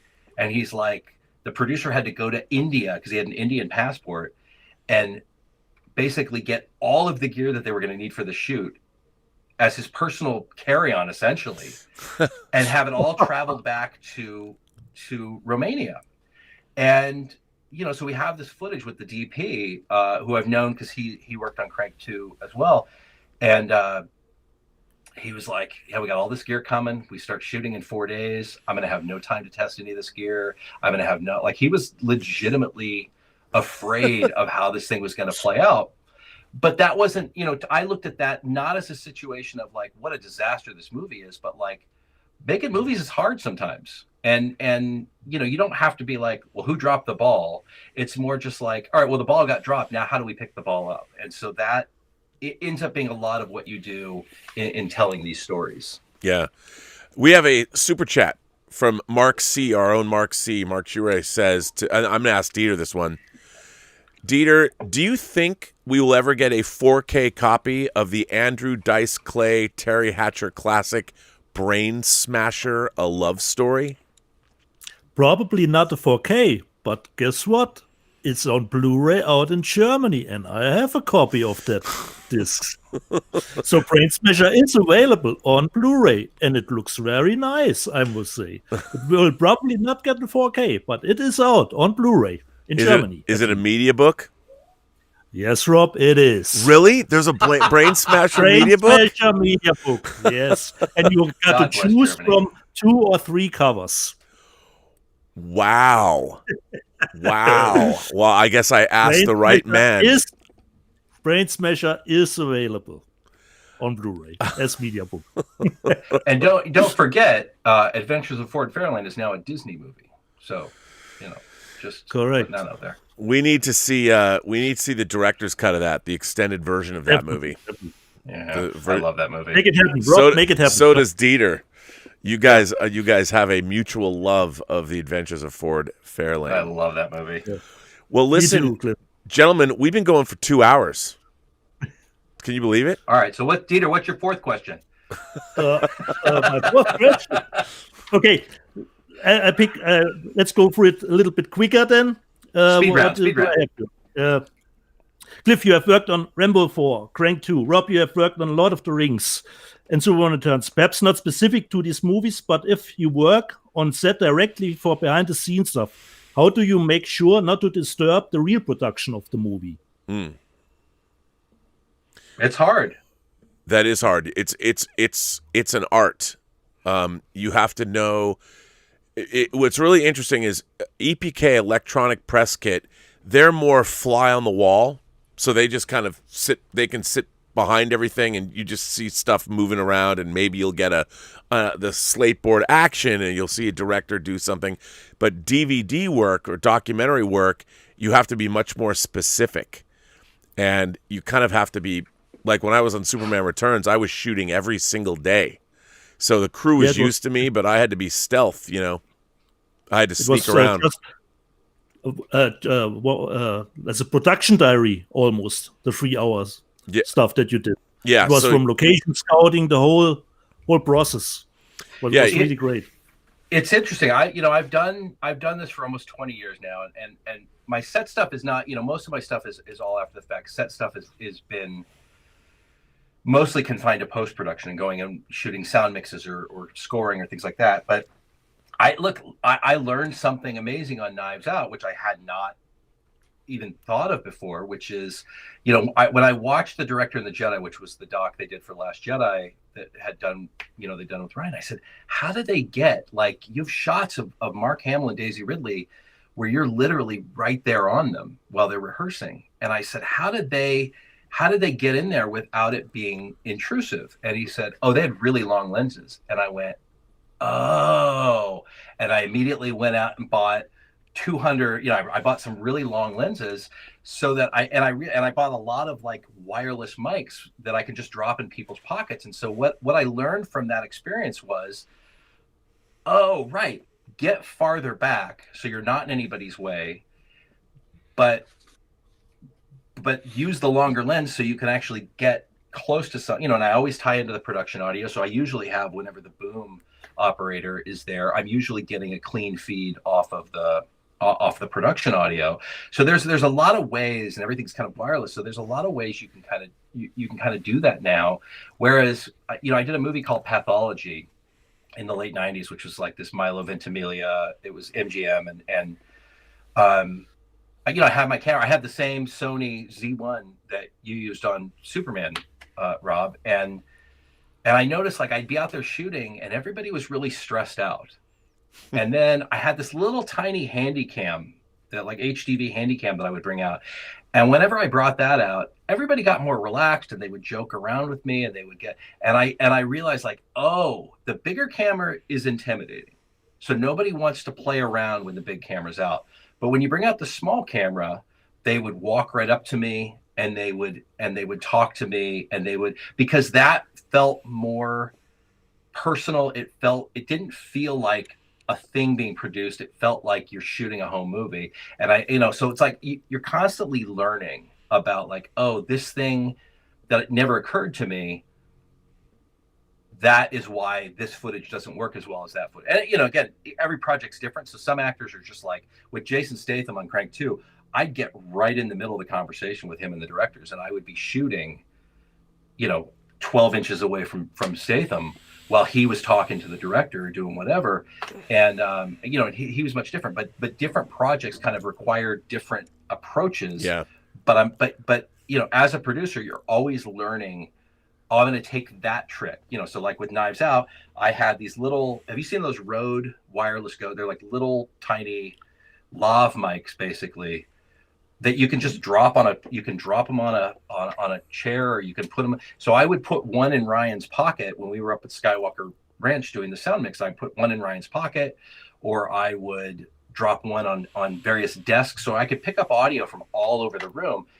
That made a huge difference, because then I could be on the other side of the stage and they don't even know I'm shooting most of the time. In fact, I shot something with Ron Bergman, the producer, watching the trailer for the first time, because they'd send him the trailer to kind of approve and give notes on. And I just happened to be sitting in the corner, and I saw him watching the trailer, and I just started to record it without him really knowing.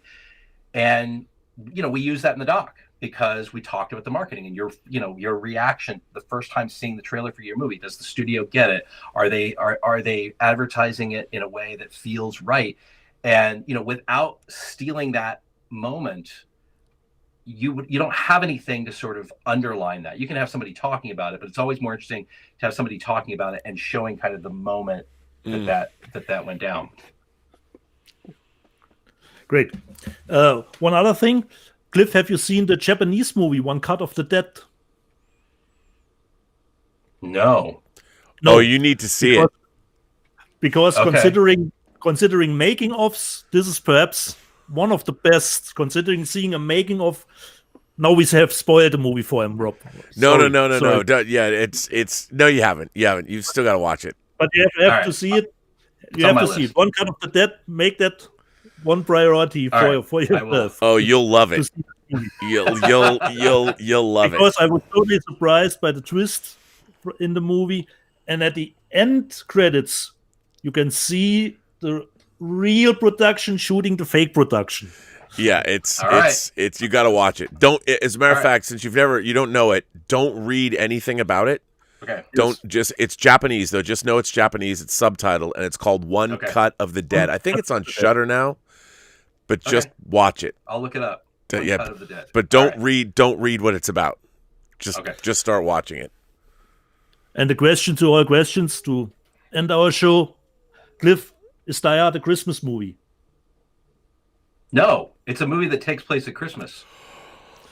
Oh. Look, I texted Rob when he did his Robservations, and I was like, it's not a Christmas movie. It's a movie that takes place at Christmas. You could change the plot of that movie. I said to somebody, and he basically was like, you got me. I said, if Disney, all right, so I'll ask you this, Rob. If Disney came to you and said, Rob, we need you to rewrite Die Hard, but we don't have the right to use Christmas this time. Now, here are the parameters. You can only change less than 5% of the dialogue and characters. You can't mention Christmas. You have to keep every character in the movie. You can only change 5% of the dialogue. The plot has to be the same, and you can't mention Christmas. Could you do it? Yes. Now, if somebody came to you and said, now, we want you to rewrite The Nightmare Before Christmas, same rules. Every character has to remain. You can't mention Christmas. You can only change 5% of the dialogue. Could you do it? That's a little unfair. Yeah, I mean, the movie is called The Nightmare Before Christmas. That's what I'm just saying. But I would say though that the very idea of what Die Hard is, and we've talked about this a lot, it's about a man who wants to get back together with his family. He wants to be, and what's more Christmassy than that? Well, now, listen. If we're talking, look, Christmas is the handle that they use to carry this through the movie. But you could change this to New Year's. You could change it to Thanksgiving. You could change it to a retirement party. I'm not saying that makes it a better movie or an equal movie. I think Christmas is the best version of that movie. But it is not the only version of that movie that you could do. But see, I think your premise is necessary. Just because you could change it doesn't necessarily mean that Die Hard isn't a Christmas movie. Because if you think about it, all through the fact that they're able to Hans Gruber says, I give you you wanted a miracle, Theo, I give you the FBI. And, the ode to joy and all of that. I mean, the whole idea of wishes and having those things happening. There's a lot of Christmas spirit in Die Hard that I think would be diminished if the movie didn't take place at Christmas. Sure, the plot would be the same, but I don't think people would feel it as much. I don't think it would be as effective. But that's why I say it's a movie that takes place at Christmas, which is that's its setting. It's not necessarily Christmas is not its plot. It is but the movie that allows the plot to move forward. But there's still Christmas spirit in the movie that you can't take out, or nor should you, because then it would lose something. The discussion will live on forever. I'm guessing Dieter does not think it's a Christmas movie, and that this is a This is a constant disagreement between you two. Oh no, we both No, think it's a Christmas movie. Oh, I so have you're both seen- wrong. Okay, all right, I got it. I didn't know. But I have seen, I don't know if you have seen, George Clooney was interviewed, I think, from Jimmy Kimmel or some late show host, and George Clooney thinks, like Cliff, it's not a Christmas movie. George Clooney is wrong. Listen, how could the man who played Batman be wrong? No, but the beauty of it is it's such a dumb argument that It will is ever- utterly meaningless in the scope of life, that it's But like the question it's the needs to most be fun asked. thing to argue about because it's so utterly inconsequential. But I happen to think it is a movie that takes place at Christmas, not a Christmas movie. Now let me ask you this to wrap up, Cliff. How long do you think physical media has left to it? How long? And do you think boutique labels will always stick around? I know that Shout Factory's talking about hanging up their Spurs. Well, the problem is everybody's talking about what they're going to do based on the year we just had. And so, while look, I'm also a big believer that theaters are not going anywhere. There's no way theaters are going anywhere because there's too much money to be made on the theatrical side of things. You don't just throw, Disney's not going to throw away $11 billion a year just because they've got a new streaming service, especially because the things that they put in theaters are the things that are most valuable on their streaming service. Right.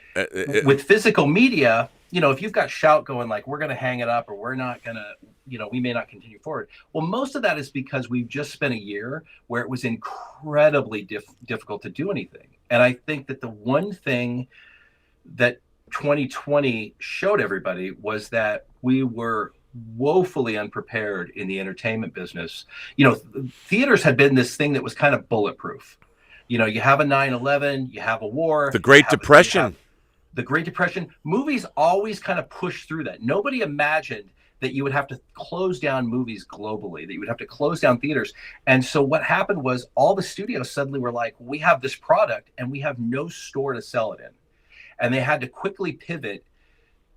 And so everything got put into the streaming basket, which was, we're going to move this from this to Disney Plus. We're going to fast track it to Apple TV. We're going to fast track it to iTunes. We're going to, whatever it was. With physical media, the problem, and probably the reason why it was down 20%, even with the pandemic, is because the things that came out last year were things that were already in the pipeline. It's not like in July when everybody realized they're not going back to work, they suddenly came out with a game plan and said, okay, great, what's our release schedule for the rest of the year? They're looking at stuff going, okay, well, what do we have? What can we scrounge? Which is why in the second half of the year, you saw a lot of steelbooks because it was very easy to take the product they already had, repackage it into a steelbook. Yeah.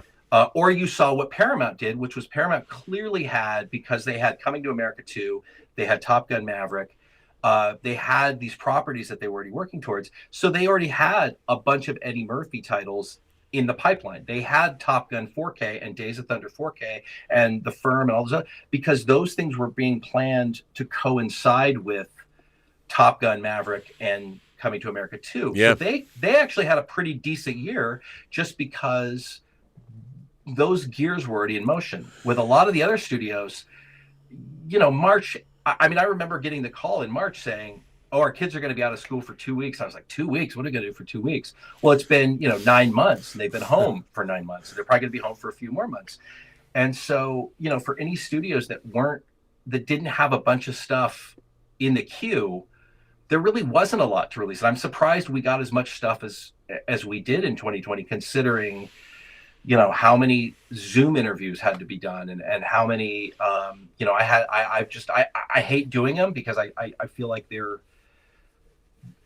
immediately going to date everything we've done when you have these Zoom interviews and their special features. But, right. In some cases we can't get around it. I've been lucky enough to do actual in-person interviews and we got tested. We did what needed to be tested. And I'm really happy with it because you'll never know these things were produced mid-COVID. But, I think if the studios had time to really put a plan together and get titles in the queue, I think you would have seen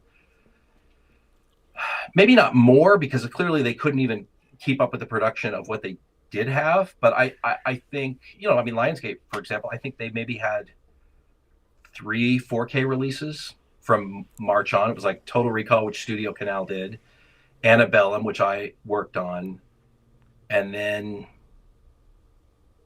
I don't know if they say. I mean, it's like they didn't have a lot because they hadn't gotten that far into their year yet. Right. They kind of had to. But I mean, there is a trend. It's been following the trend. It's been dropping 15 to 20% every year for the last 5 years. I mean, you might be right about that. There's a lot less big titles that came out in the first half of the year. Like, we would have had a lot of the big summer blockbusters come out on physical media by the end of the year, which didn't happen, obviously. And there was a lot. Well, exactly, because you're talking about, look, by the time September rolled around, you're like, I would have already owned No Time to Die. It would have already been on disc. I would have owned, Mulan on disc. I would have owned Black all Widow, of those summer titles. So Fast and the Furious 9. You're looking at trends that are based on the fact that nothing got released, not that nothing got bought, but that you had an entire summer's worth of blockbusters that haven't been released. That's true. But even though it still is diminishing, the sales have been. I mean, we've had fun on this show because we've been buying things all over the world, which has been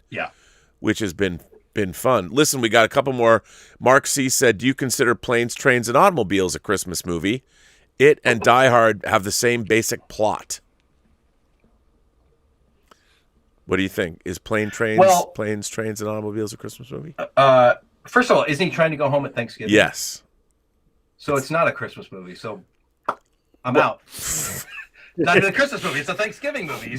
I guess the question would be is it a Thanksgiving? You'll never make the 8. I think it is it's a Thanksgiving movie. I think it is very much a part of that holiday. It's a holiday movie. Yeah. But it's not a Christmas movie because it actually doesn't even take place at Christmas. It takes place at Thanksgiving. Right. So I think your answer is in the plot itself. But I think what he meant by that, it's a Thanksgiving movie. I don't think you can remove Planes, Trains, and Automobiles. Sure, you could have told that story again, but the urgency of getting home for Thanksgiving is part of the plot of that movie. I mean, you could retell. But again, you could move that to Christmas, and he's got to get home for Christmas. But he's got a meeting on the 23rd. Right, but you could retell by your logic. You could take a movie like It's a Wonderful Life, which is arguably one of the great Christmas movies of all time, and remove that story and put it in the middle of summer, and it would still have the same. You could have the same plot, the same value.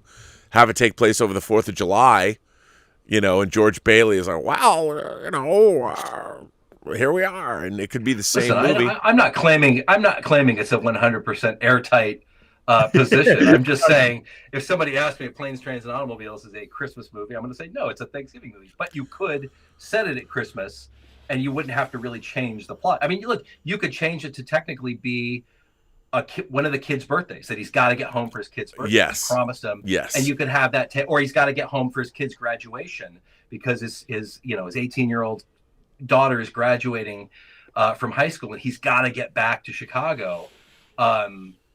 So you could take those things and rewrite them. Where I think in my definition, in my head, a Christmas movie is a movie where Christmas is fundamental to the plot being told, and it is part of the spine of that story, not necessarily. Okay, it's not the skin; it's the spine. In the Great Minds Think Alike department, our main man Throg, who is a mainstay of this channel. Bat Nipples Throg says George Clooney wore nipples on the bat suit. His opinion is mute. Also, Die Hard is a Christmas movie by Cliff's meaning, then It's a Wonderful Life isn't a Christmas movie either, and that makes no sense. George Clooney says It's a Wonderful Life is a Christmas movie. Well, gentlemen, this has been a 2-hour and 20-minute stream. This is by far our longest show. I want to say I don't do short form content. I'm sorry. Well, I want to thank Cliff for being our second guest on the show, and for those of you who might be interested, some of his latest work is, in fact, the Knives Out. This is the 4K. It's a great feature length documentary on that. Of course, he worked on Hannibal and all the other titles we mentioned, of course, and pick up his stuff. It's all good to watch. And is there anything you have coming out, Cliff, this year that people might look forward to? The last couple things I had were I did a doc. I think a 70-ish minute doc for Antebellum, which was that Janelle Monáe movie. Yeah, that Dieter has on 4K. Yes. Oh yeah. So I didn't so I have know a doc it on that. did the special features. Yep. So that's mine. Unhinged was mine. I have a movie that's coming out.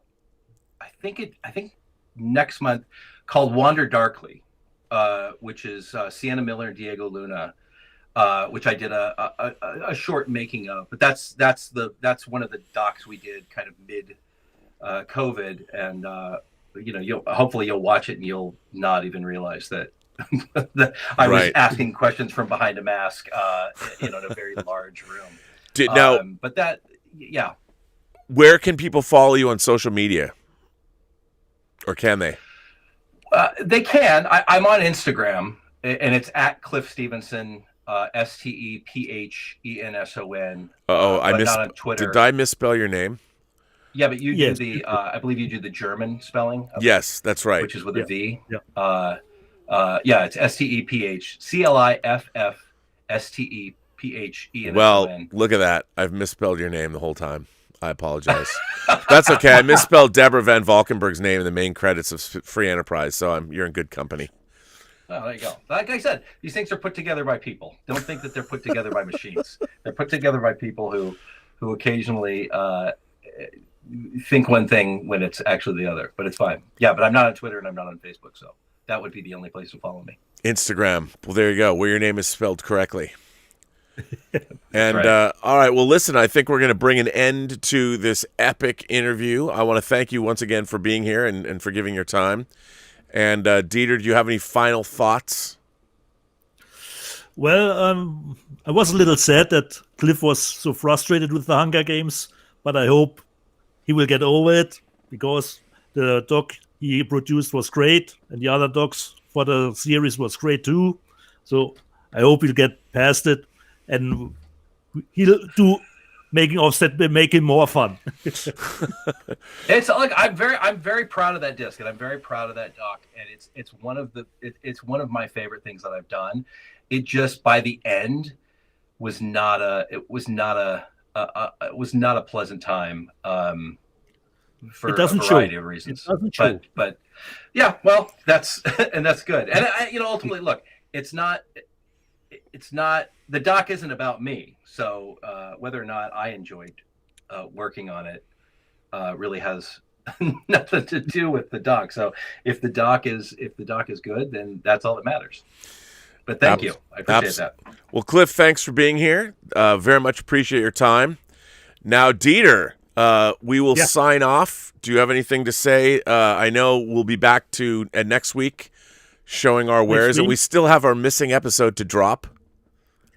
And I hope everybody who's going out there buying physical media will do or